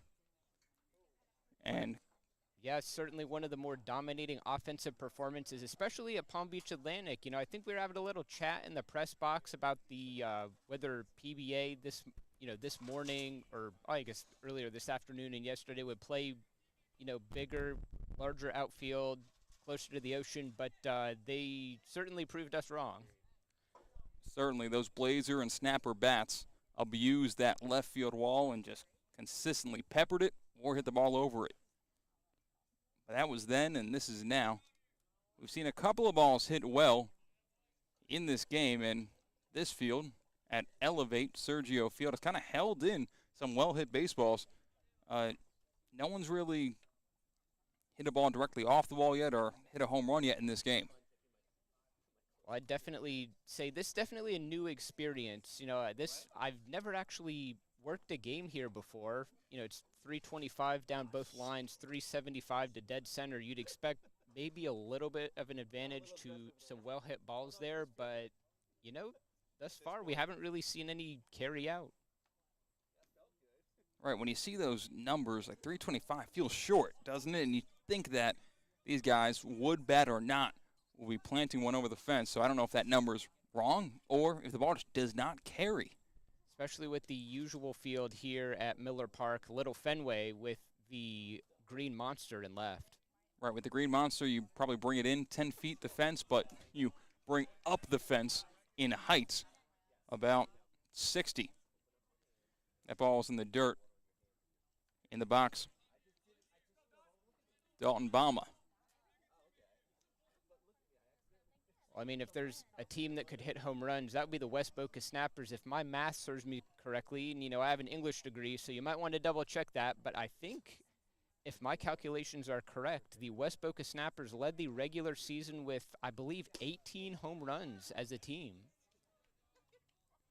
That's guys peppering up and down the lineup.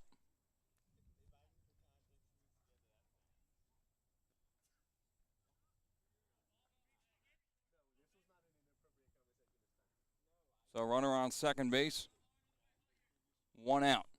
Top of the 6th inning, Dotson working very slowly on the rubber, and for that reason, time is called at the plate.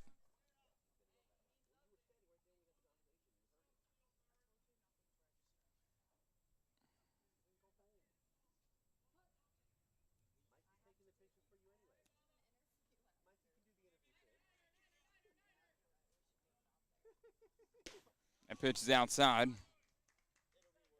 3-0 is the count to Balma.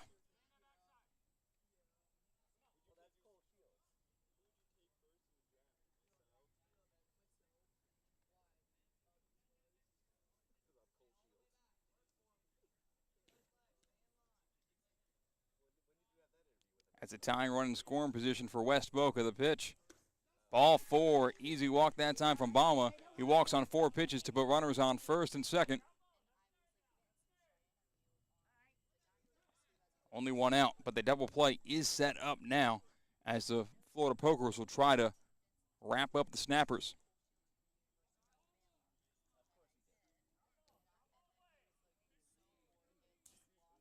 And we'll have someone running for Balma after his walk.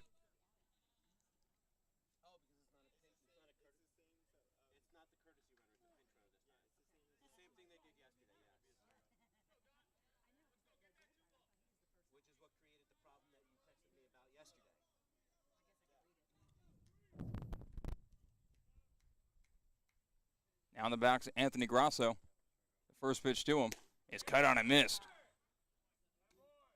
0-1. Grasso today, 1 for 2.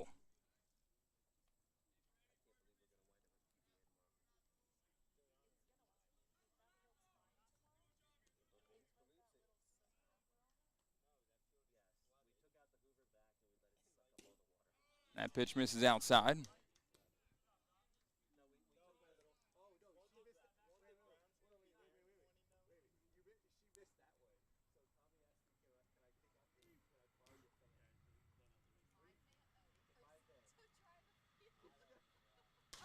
Popped him up, right field and short. Infield converging with outfield. Colon makes the call and makes the catch for the second out of the inning. Both runners retreat back to their spots. Runners on first and second with now 2 outs. So Grasso flying out to right field. That'll bring up Henry Alfonso. Alfonso 0 for 2 today with a strikeout.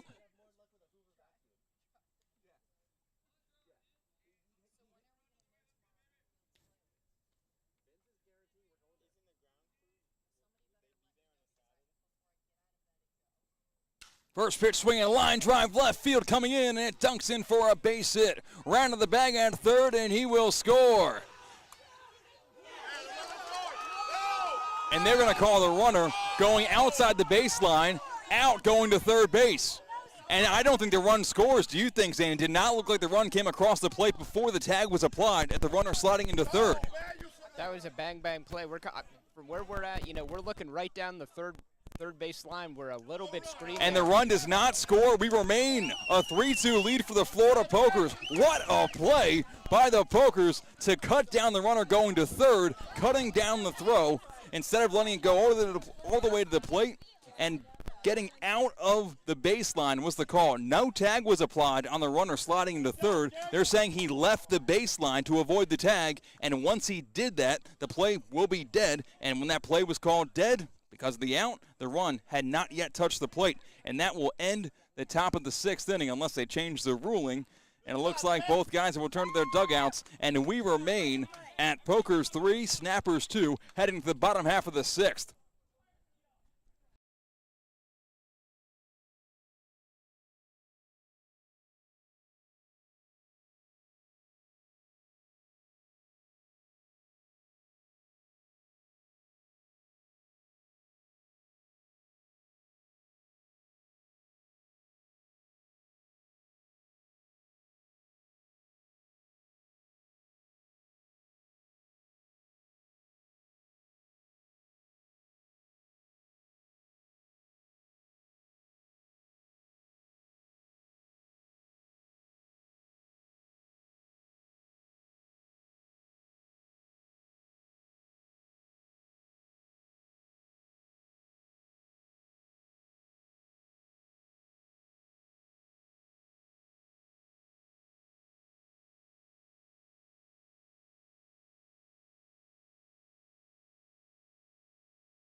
We're back here live at Sergio Field in Delray Beach, Florida.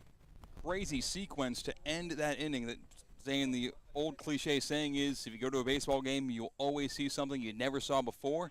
I can confidently say that. I've never seen that before. Those bang-bang plays, both with a play at the plate and not a tag made. We've seen those before, but a runner out of the baseline ending a play. And that pitch is in there for a strike. Certainly not one of the everyday calls you'll see, and we have some great umpires in the SFCBL. I've never officiated anything at the college level. Big swing and a miss that time. Bell way out ahead. That ball bounced in there, and he couldn't get any contact. As a high school basketball ref, everything's easy until you get a weird play. That one's check swung at. He went around, but it's a wild pitch, and that's going to allow Bell to go to first base. Strikeout and a wild pitch has the leadoff man on for the Pokers. That's one of those little mental mistakes you got to avoid. You are kind of if you're on the wrong end of one of those weird plays that's technically correct, but rally killing, you just got to get it out of your head. You can't let the little mental mistakes accumulate, especially because we are running out of outs here.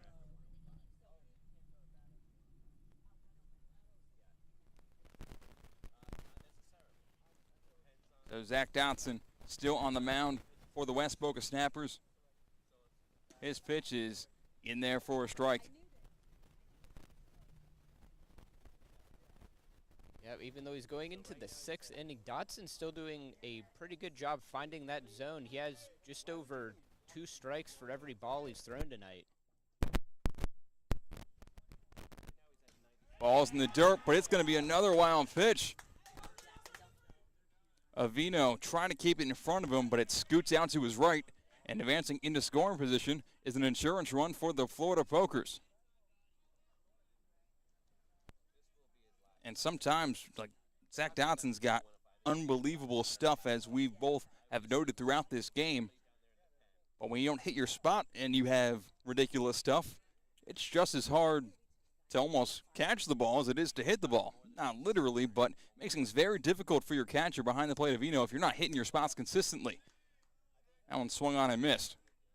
Well, you know, now there have been a couple mistakes, but, you know, Zach Dotson's still capable. He just has to take that mental, just last couple mistakes and just get rid of it. It's gone, deleted, and just focus on the next batter. And the pitch. Hissing high, 2-2.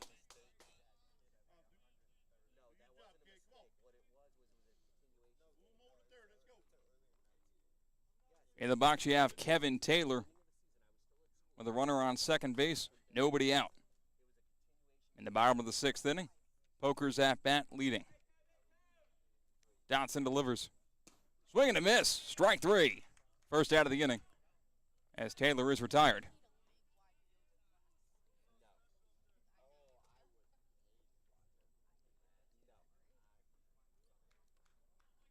Thank you to everybody tuning on in to SFCBL semifinal action. If you haven't yet, give a follow to our social media pages for the league, SFCBL_official, both on Twitter and on Instagram.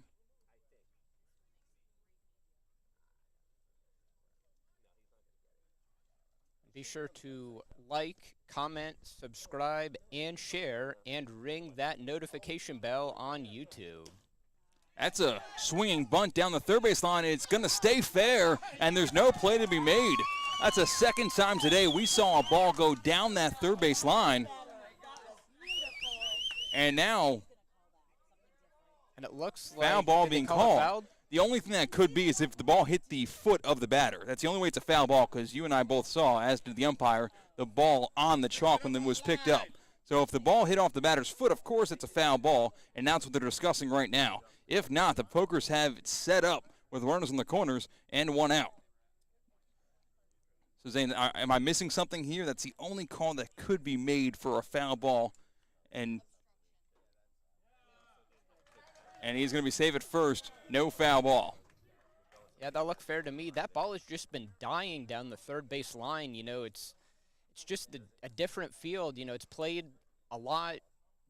That ball just dies there. You know, it's not exactly a well-manicured putt-putt green for sure. And the lip between the dirt and the grass is a pretty tall one. So it kind of takes a lot out of the speed of the baseball. If it touches ground in the clay, to get over that mound, loses a lot of speed. Certainly just one of the eccentric things about this field, Sergio Field, that we are kind of learning about, a relatively new venue here.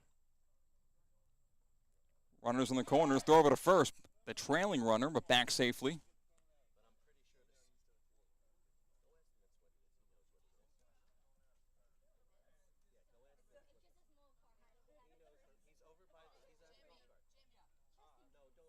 In the box, Mike Lucarelli's 1 for 3 today. The pitch in the dirt. Time is called.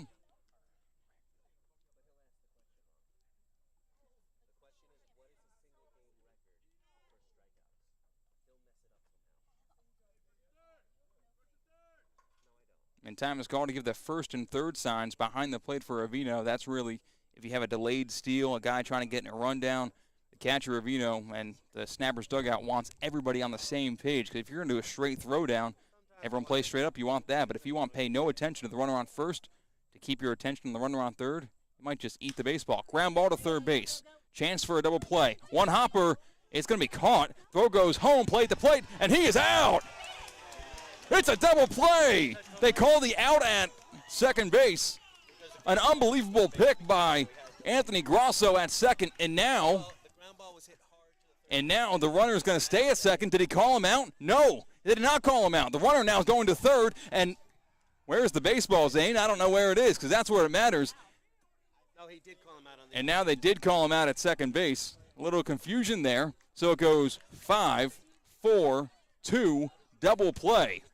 And that will end the inning. Pardon for the confusion, but you saw, as well as I did, the runner on second base go back to the bag and then take off for third base as if he was not out. But also, Grosso had to kind of jump off the bag, drag his toe on the base, catch the ball in the short hop, and he did. This is certainly a crazy baseball game. What a time for me to hop on the mic for the first time in over a year. Of course, this is the one where things just go totally insane. But great news for you. We've got 3 more innings to go, if not more. To the top of the 7th we go. It's the Pokers 3, the Snappers 2.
Back here live at Sergio Field, new pitcher on the mound for the Florida Pokers, Nick Ferreira from Valdosta State University, one of the bell cows on this Florida Pokers team. Head and shoulder leads the rest of the team in the league, I'm pretty sure, in innings pitched this season. He's a middle relief guy at his college at Valdosta, but they turned him to a starter and pretty much use him whenever you can guy here with the Pokers. 1-0 pitch, in there for a strike, 1-1. He's facing Charlie DeVito to lead off the top of the 7th inning. Nick Ferreira with 38 strikeouts this season. Definitely an impressive total. Waved at and missed. 1-2. 1-run ball game. It's been a fun one here. Unorthodox plays, left and right, action-packed sequences in the infield for you guys to watch back at home. 1-2. Foul ball.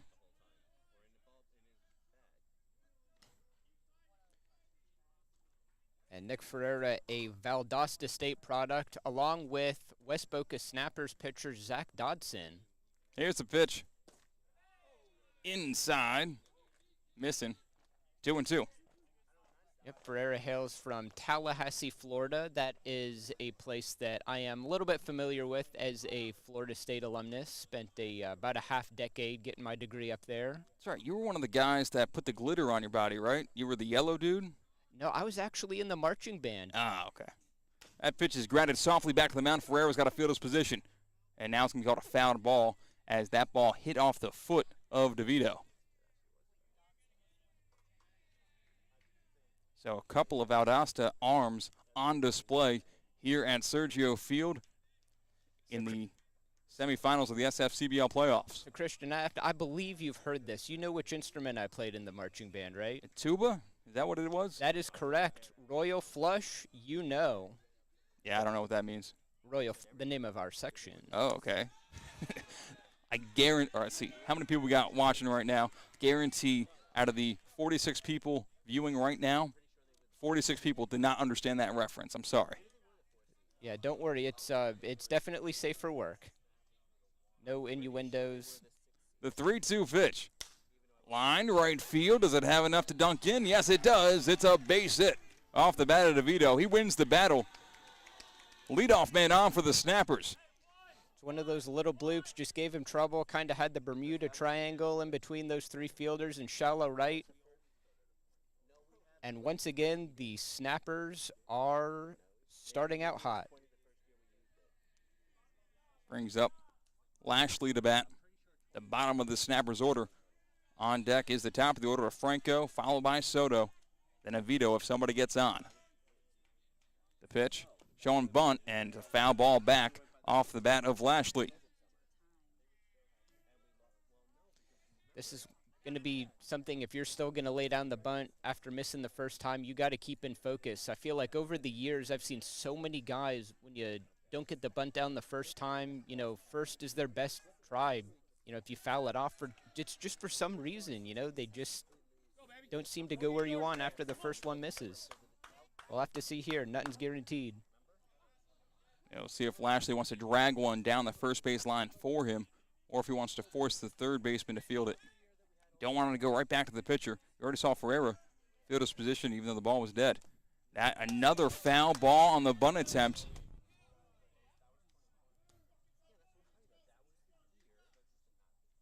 These are just not good pitches to bunt. That's kind of what we're seeing right now. As sometimes you see the angle of the bat being the problem, where you never want to dip the barrel because that pops the bunt up, and that's obviously not what you want. But this time it's just Lashley offering at pitches that he should be taking. The 0-2, bunt not on, foul ball towards the Snapper dugout. Everybody scatters out of the way. The count remains 0-2. Lashley so far today, he's 1 for 2 with a run scored.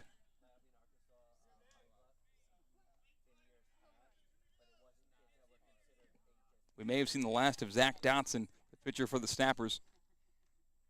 His final card would be 6 innings pitched, 4 hits, 2 earned runs, 1 walk, and 14 strikeouts. Line drive, base hit to right field. Going from first to third to the runner DeVito. The throw comes on in and is cut off. Runners in the corners, nobody out, and the Snappers are set up.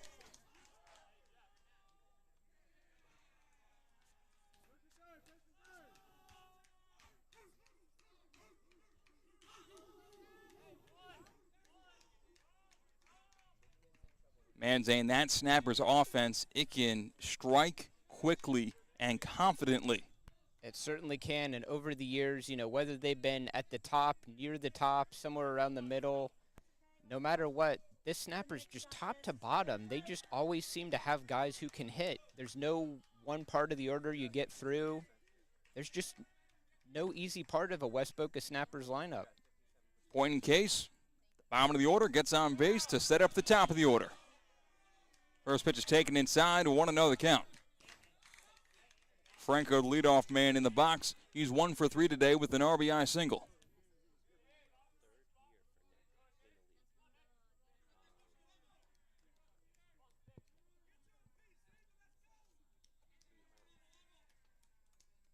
And Ferreira, the poker delivers. Ball inside.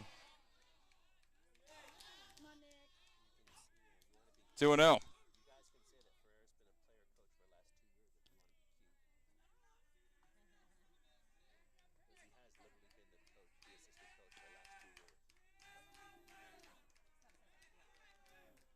Next pitch to the lefty, Franco is low and inside in the dirt. 3-0 the count. And that third base dugout's getting loud. Both dugouts have really been hyping up their guys all game long. It has been contentious here at Sergio Field. Hot, humid, and heavy. Certainly, these young guys are just full of energy, though. You think he's got the takes on 3-0? We'll see now. Oh, he didn't, and he clobbers that one a mile foul. That ball, I wish we had some next-gen technology, some, what is the name of it, whatever that tells you how far a ball went off the bat in major leagues, because I want to know the distance of that ball, because it very well may have gone over 400 feet. Foul, however. 3-1 count now. Ferreira deals. Curveball on the dirt, ball 4, and the bases are loaded for the West Boca Snappers. The 6th seed trails by 1 with nobody out here in the top of the 7th. Certainly a good eye to take that one after swinging at a 3-0 pitch. Still get on base. Just don't let that get in your head. Now we've got a scoring situation here. Sometimes tensions raise. You get in that swing mode where you want to be the guy. You want to deliver. You want to crush a pitch fair like you just did to a pitch foul, and you'll overswing at a ball that bounces towards you. And that time, Franco did not do that. He maintained his composure, and watch that one. And the first pitch here to Soto drops in for a first pitch strike, 0-1.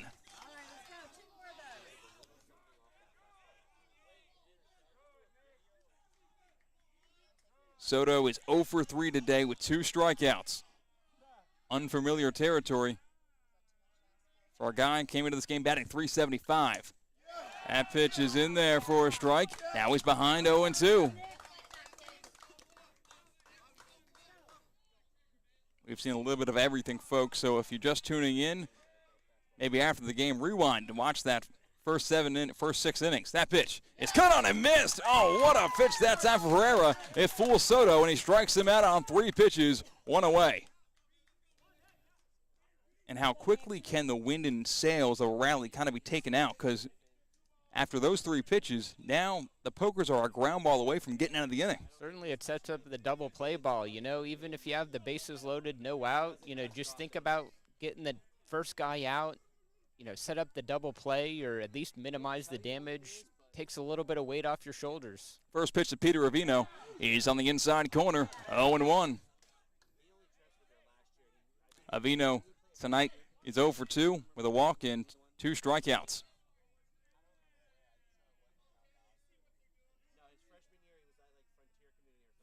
That pitch is check swung at, and it looks like he went around, and yes, he did. 0-2 now. Ferreira trying to battle back. Did you get that one on camera at least? See? Unreliable, Mike. Unreliable. The veteran right-hander Ferreira from the windup. He delivers the 0-2. Popped foul and out of play. There's about a 3-foot puddle of still water in the parking lot at this field, and that ball has sunk to the bottom like a license plate you find in the East River. Bases juiced, another 0-2 pitch from Nick Ferreira. Missing low and outside, 1-2 now the count. Good take from Avino, staying disciplined. Even though he had a pitch called on him on the inside corner that went against him, he still stuck to his guns and didn't chase that one. Absolutely, and Ferreira sticking in it. If you can get the double play ball, looks like we have a shiny gold helmet. Brian Pazos is on deck. Pitch is swung on and missed. The bat goes flying on the third base line. 2 down.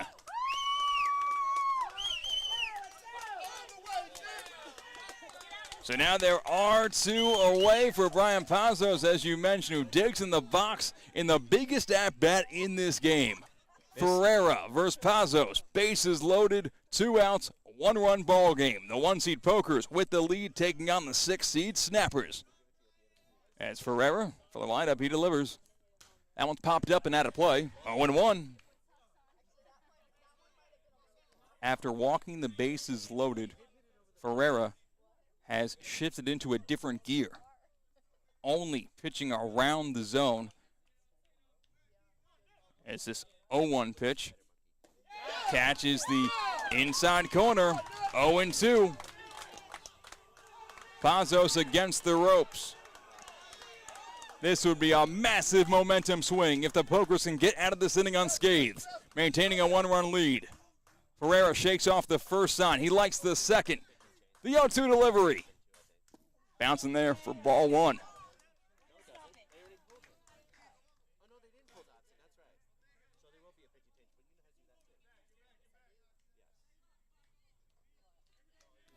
Inning started with base hit DeVito, base hit Lashley. And a Franco walk and back-to-back strikeouts. That one's roped to center field. Coming over, overrunning it, reaching up and making the catch in center field. Hines gets away with it. He really overran that ball and had to make a nice catch to save the day. How about that? Your senior, Nick Ferreira. He's a leader in that Poker's dugout for a reason. Works into and out of trouble, getting out of the bases loaded, no out jam. The score remains Poker's 3, Snappers 2. To the bottom of the 7th we go.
To the bottom of the 7th we go. Florida Pokers coming to bat leading 3-2 here live on a Friday night in Delray Beach, Florida. Sergio Field, the home of tonight's SFCBL semifinal matchup between the West Boca Snappers and the Florida Pokers.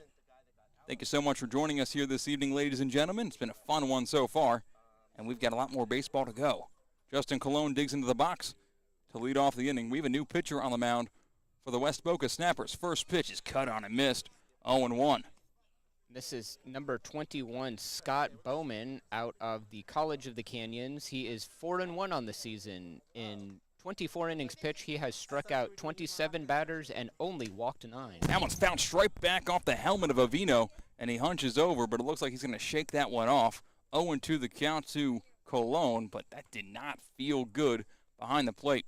Bowman's got a lot of giddy up in his fastball, and he pretty much took all of it to the dome. Ball barely deflected by Colon, redirecting it so he couldn't catch the ball. Instead, took it to the face.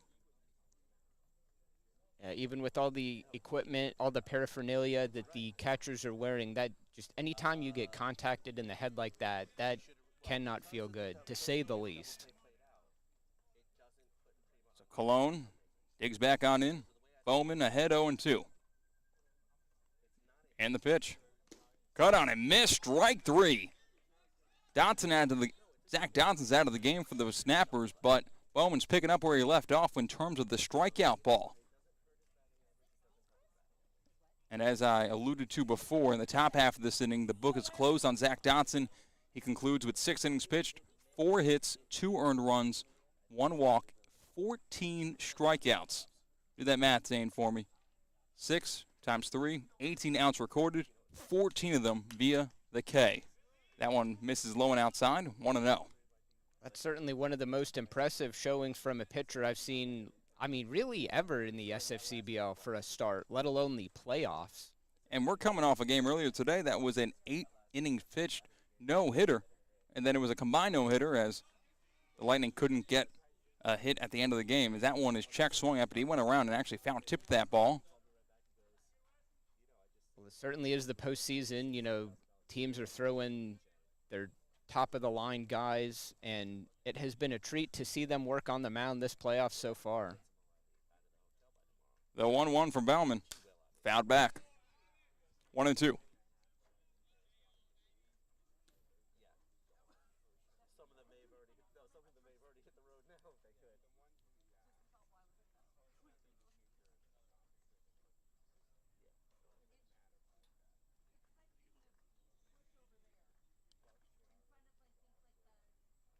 Scott Bauman from the windup delivers the 1-2.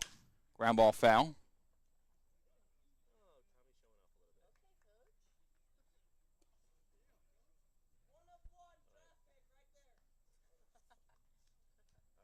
In the box leading off this inning right now is Wesley Mitchell. He's 1 for 2 on the game, batting .325 on the season with 2 home runs and 17 RBIs.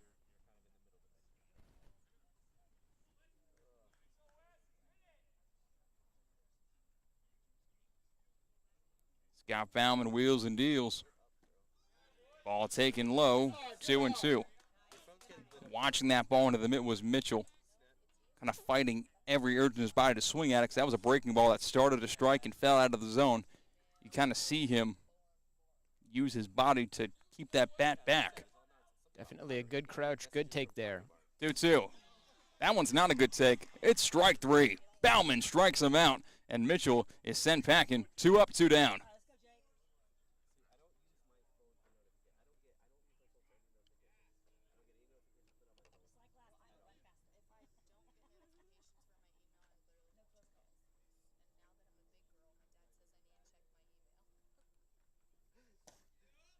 Pitch is in there for a called strike. 0-1.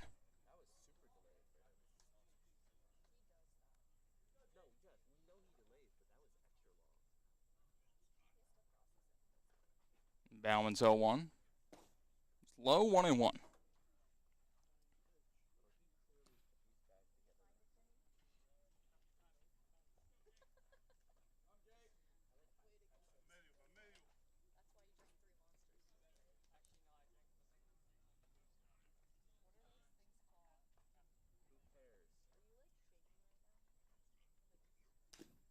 Grounded straight back, and again that hits a tough spot of Peter Avino, as he's been getting battered and beaten and just punished behind the plate this evening for the West Boca Snappers, as he tries to shake that one off now.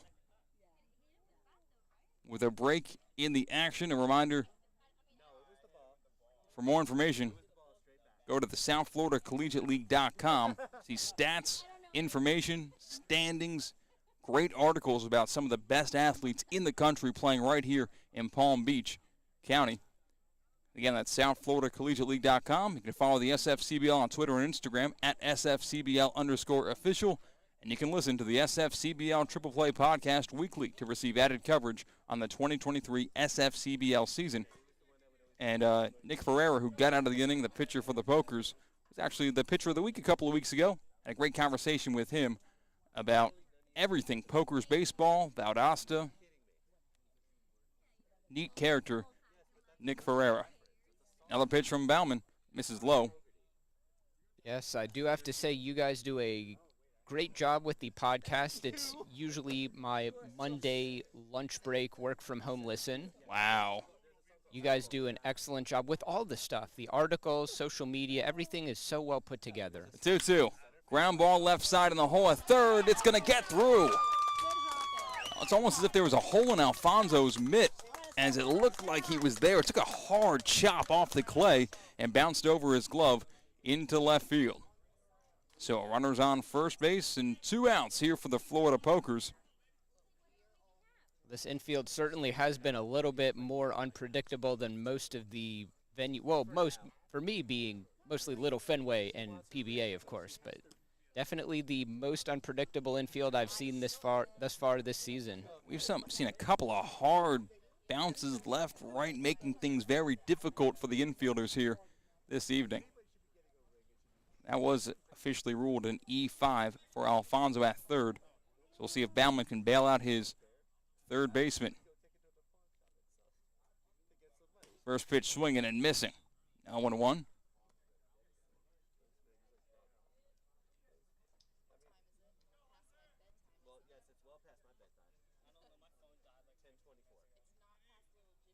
In the box is Hunter Smith.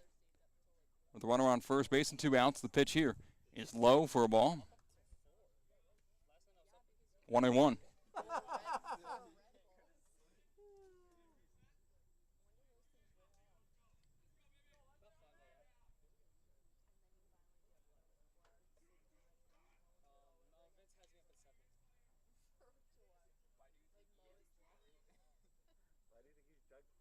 That pitch misses high to Hunter Smith.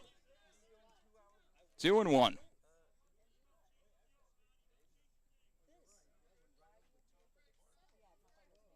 Smith is 1 for 2 today. He's batting .346 on the season. No home runs and 4 RBIs. That pitch is waved out and missed. Now 2-2.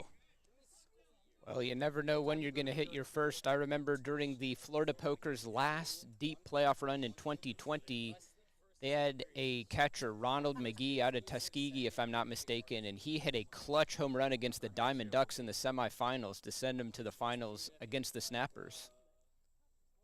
That pitch is waved out and missed. Well, the first did not happen this time for Hunter Smith as Bauman strikes him out. And that will send us to the top of the 8th inning. Pokers 3, Snappers 2.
Top of the 8th inning we go. Pokers on top of the Snappers 3-2. Snappers at bat. And the first pitch misses low for a ball. 1-0.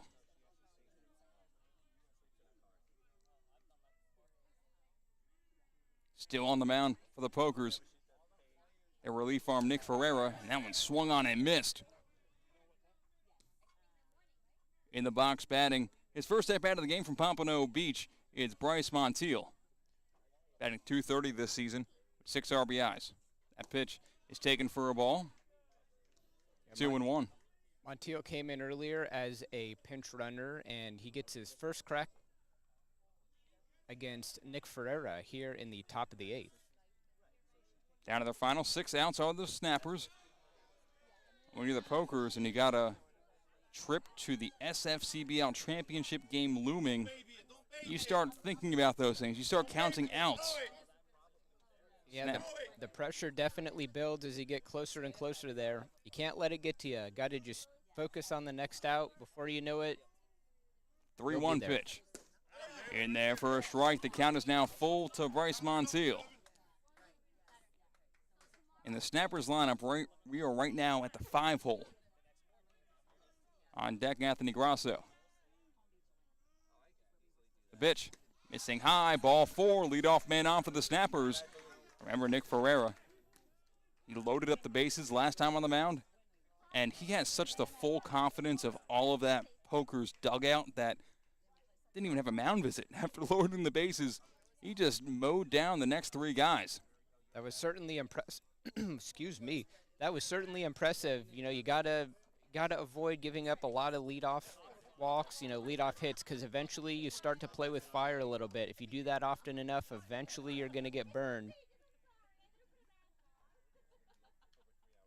One on, nobody out. Showing bunt, bunts it to the left side, and that'll get the job done, or will it? No, he's out.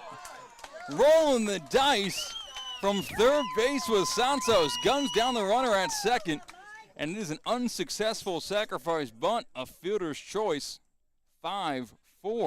I was shocked he made that decision. The ball was kind of far on the bunt attempt, and you want to slow that one down a little bit, but usually when you make the third baseman field it like that, risky play, but it pans out for the Pokers. 1 out, still runner on first base.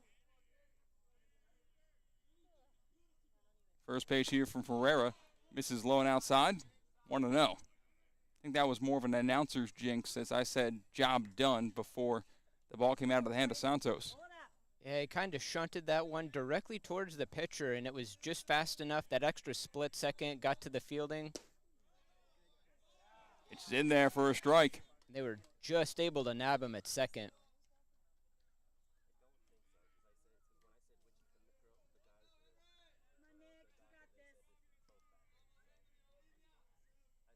And the 1-1 to Anthony Grasso as Ferrara delivers from the stretch. Ground ball found on the third base line. 1-2. Ferrara this season, as you mentioned, 38 strikeouts coming into this game and 34 and 2/3 innings pitched, a 3.12 ERA. And that ERA kind of holds a lot more weight when you have a lot of sample size like Ferrara has. I mentioned in the regular season of his college season, he threw 32 innings. For just this month and a half span with the SFCBL, 34 and 2/3 innings. As the pitch misses outside, 2-2. Well, he's certainly shown himself, even if he lets a guy on, he just keeps focused. And, the rest of the defense has as well. But, Nick Ferreira is a guy who you don't mind, might give up a runner, but he's in a... Cut on and miss. Strike 3. Runner goes and is going to be in scoring position at second base. Yeah, he's done a great job of keeping these base runners in check so far, even loading up the bases, just not letting anyone get across. But now you have the Snappers down to their final 4 outs. 2 away here in the top of the 8th inning.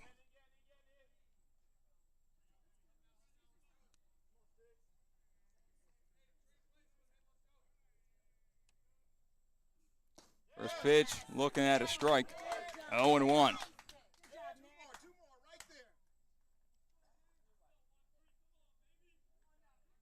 Charlie DeVito in the box for the Snappers. Tying run in scoring position. The pitch. Grounded foul. Behind 0-2 now. Ferreira has DeVito on the ropes. Having a good offensive game today for Charlie DeVito. He's 2 for 3.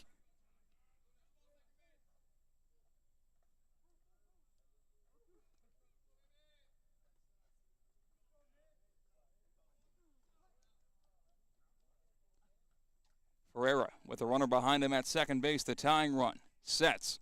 He deals. Called strike 3. Ferreira sends us to the bottom of the 8th inning. Poker's on top, 3-2 at Sergio Field. Stay right here.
Bottom of the 8th inning, Poker's on top of the Snappers, and here they come to bat to try to pad their lead.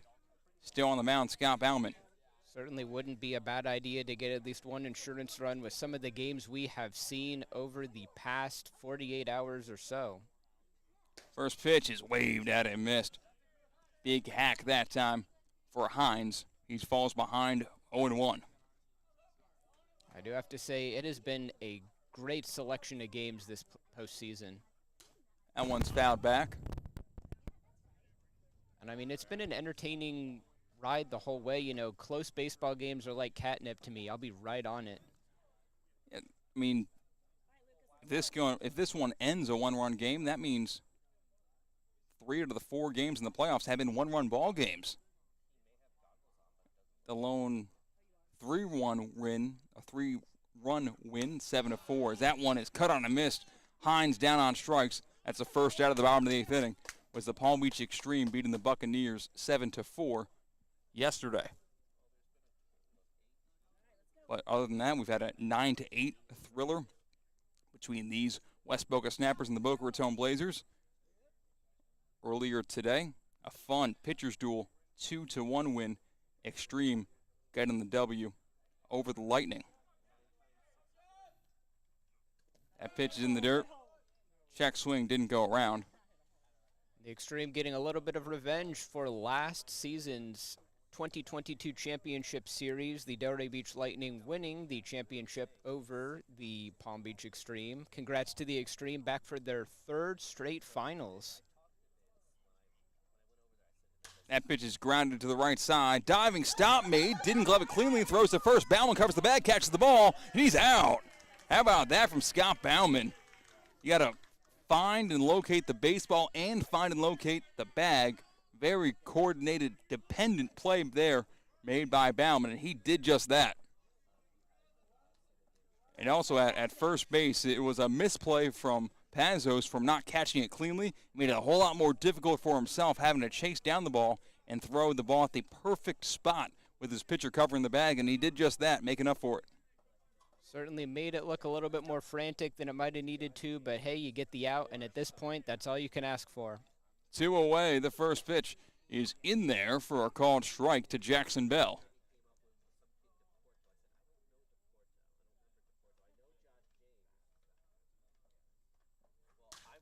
That one's flown into foul ground right field, and it's going to land out of play.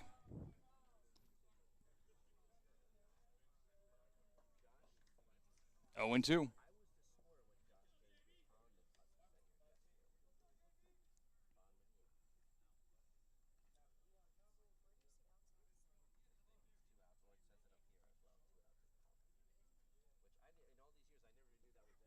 That pitch is called. Strike 3. Bell is frozen, and that will end this 8th inning. Do the Snappers have a rally in their bones? They trail by 1, down to their final 3 outs when we return here live at Sergio Field.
Back here live at Sergio Field.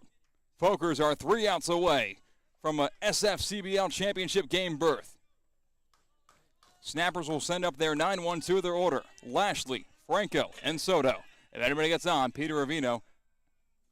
First pitch is taken for a strike. Nick Ferreira still on the bump for the Pokers. 0-1. Pokers are batting 10, yes.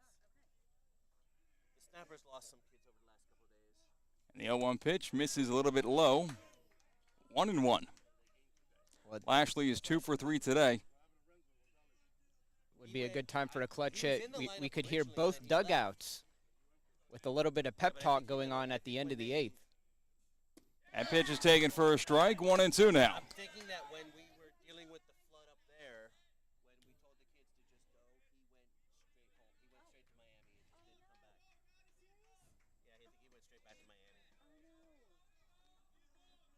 And Ferreira deals the 1-2 pitch. Ground ball right side at second base. Ball gobbled up. Throw to first. In time. Taylor deals to Bell. 1 away. I mean, if you saw what we were... Listen, you got to lower your voice. 3:30.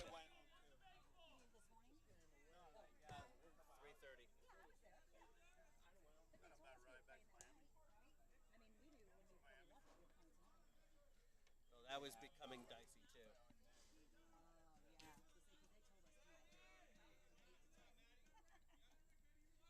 Back to the top of the order for the West Boca Snappers. Cesar Franco digs into the box. The first pitch to the lefty is check swung at, and he went around 0-1. A couple of these snappers have that one-swing tie ball game potential in their bats. The 0-1 misses low in the dirt inside. 1-1. Franco already with 1 RBI on the night.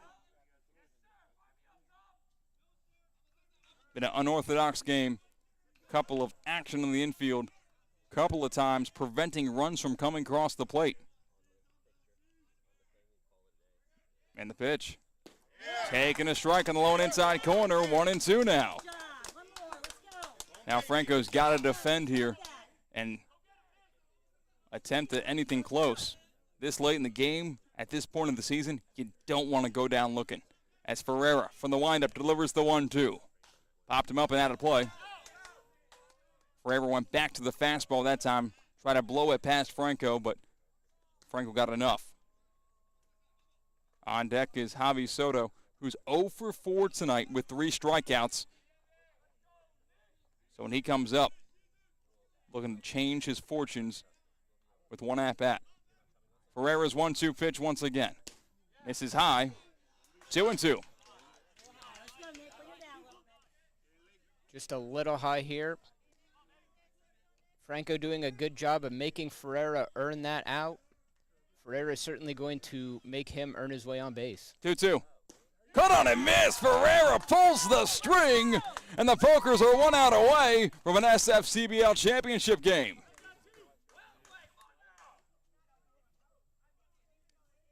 It goes to Javi Soto, as I mentioned before. 3 strikeouts, trying to find his way on base any way possible. Ferreira delivers. Ball in the dirt, 1-0.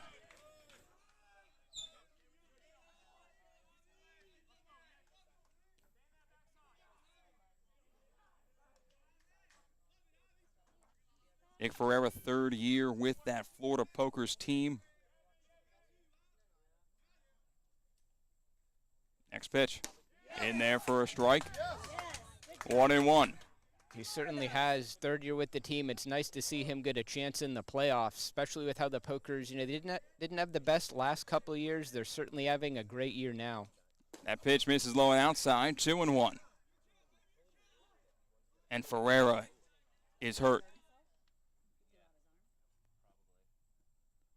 Ferreira is hunched over and he's uncomfortable. I don't know what exactly could be the issue, and we can't speculate behind this desk saying we're not feeling what he's feeling. But all I can tell you is what we're seeing, and Ferreira is kind of pointing at his midsection. Not sure if it could be an arm issue, could be an abdomen issue, rib issue. We just have no information. And don't want to speculate and give any false info out there. But I think we might see a couple of warm-up pitches. Yeah, absolutely. You don't want to speculate. Just anytime you see a pitcher hunched over like that, that's never a good sign. Nobody likes to see that. But it looks like he's going to stay in the game.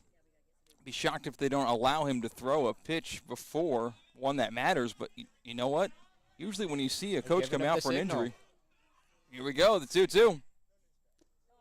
It hit the batter, and the Snappers have a man on base. Flat trying to get out of the way with Soto, but he is got a half-hearted attempt. He won't mind that after a tough night so far. The job was to get on base, and job well done from Soto. That brings up Peter Ravino.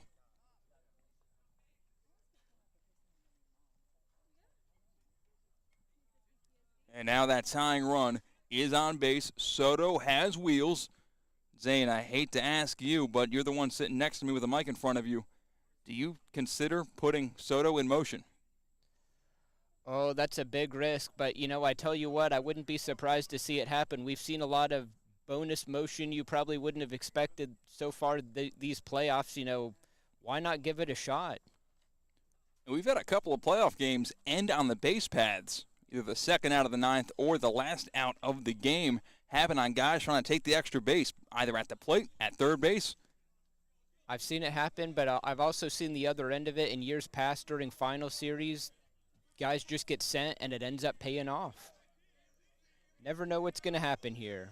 Peter Avino with the runner on first base and 2 outs. The first pitch squaring around and takes a strike, 0-1. Avino, the 3-batter in this lineup, I doubt he seriously is going to attempt butting that ball down. Hey, who knows with the infield, but what we've seen down the third base path, you know, heck, it might be worth a shot. We have had 2 infield singles that direction.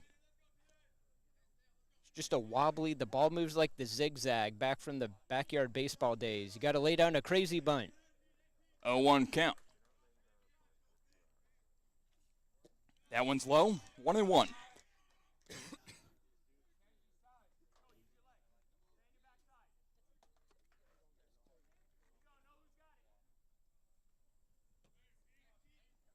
Avino tonight has a walk. He's 0 for 3. Also 3 strikeouts like Javi Soto. Both of them struggling in the box here at Sergio Field. And with a moment like this, Avino's going to call time and go chat with his head coach, Jorge Bravo. Yeah, definitely a big situation. Want to make sure you're locked in. You know what the game plan is. So you think that's just kind of a bailout? Almost like, hey, talk to me, just not feeling right now? Because with a runner on first base and 2 outs, I think it's stuff you've been preaching all season long. Hey, square the ball up. I don't know. I think it might be a little bit of head games. We've seen a little bit of that, I know, on the base pass between both teams this evening. 1 on with 2 outs. Top of the 9th inning. The pitch. Missing low.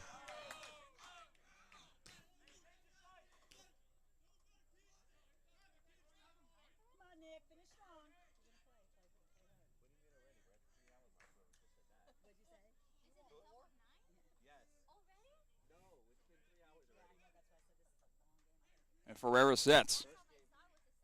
His pitch. Misses low. 3-1 now the count. Hitters count for Peter Avino. And you can see the way he's built. You don't want to leak a cookie fastball where he likes it, because this game can be flipped on its head with one swing of the bat with a 325 sign out there in left field. Ferreira, eyes in for the sign. Likes the first sign he gets. And from the stretch, he deals. Called a strike, and the count is now full at 3-2. That will put the runner in motion at first base, so consider that on a ball in the gap. It almost certainly will tie this ball game up.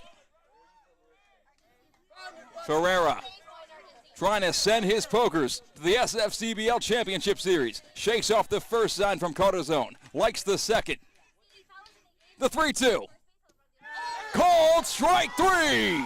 Pokers have done it. The 1 seed. Summer from heaven.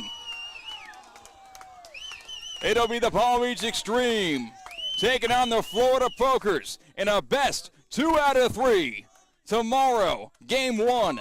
Games 2 and a possible, if necessary, Game 3 on Sunday. What a ball game, Zane. Certainly so. Nice to see the Florida Pokers back in the finals after a 2020 appearance. I mentioned a royal flush. Definitely a royal flush kind of night for the Pokers. Looking for their first championship. It's going to be a blue matchup against the Extreme. Now, I don't know where the game's going to be played. It's scheduled for Palm Beach Atlantic at the moment, but who knows if that field's going to be okay. It obviously wasn't all right to play tonight. That's why we're playing here. But I can tell you the game will be broadcasted live on the South Florida Collegiate Baseball League YouTube channel. So if you haven't yet, subscribe to this channel if you would, please, and thank you. Maybe like the stream if you would. A big thank you goes out to all of our sponsors: Sonesta Selected Boca Raton, Geller Roofing, Point Streak Sports, Jed Lawyers, Dr. G's Urgent Care, Harris Pompano Beach, Loop the App, Hampton Inn of Delray Beach, the Palm Beach County Sports Commission, the South Florida Wing Bash, and visit the Palm Beaches. Thank you for sponsoring the SFCBL, and thank you for watching here this evening live from Sergio Field. We'll catch you tomorrow with the best 2 out of 3 series.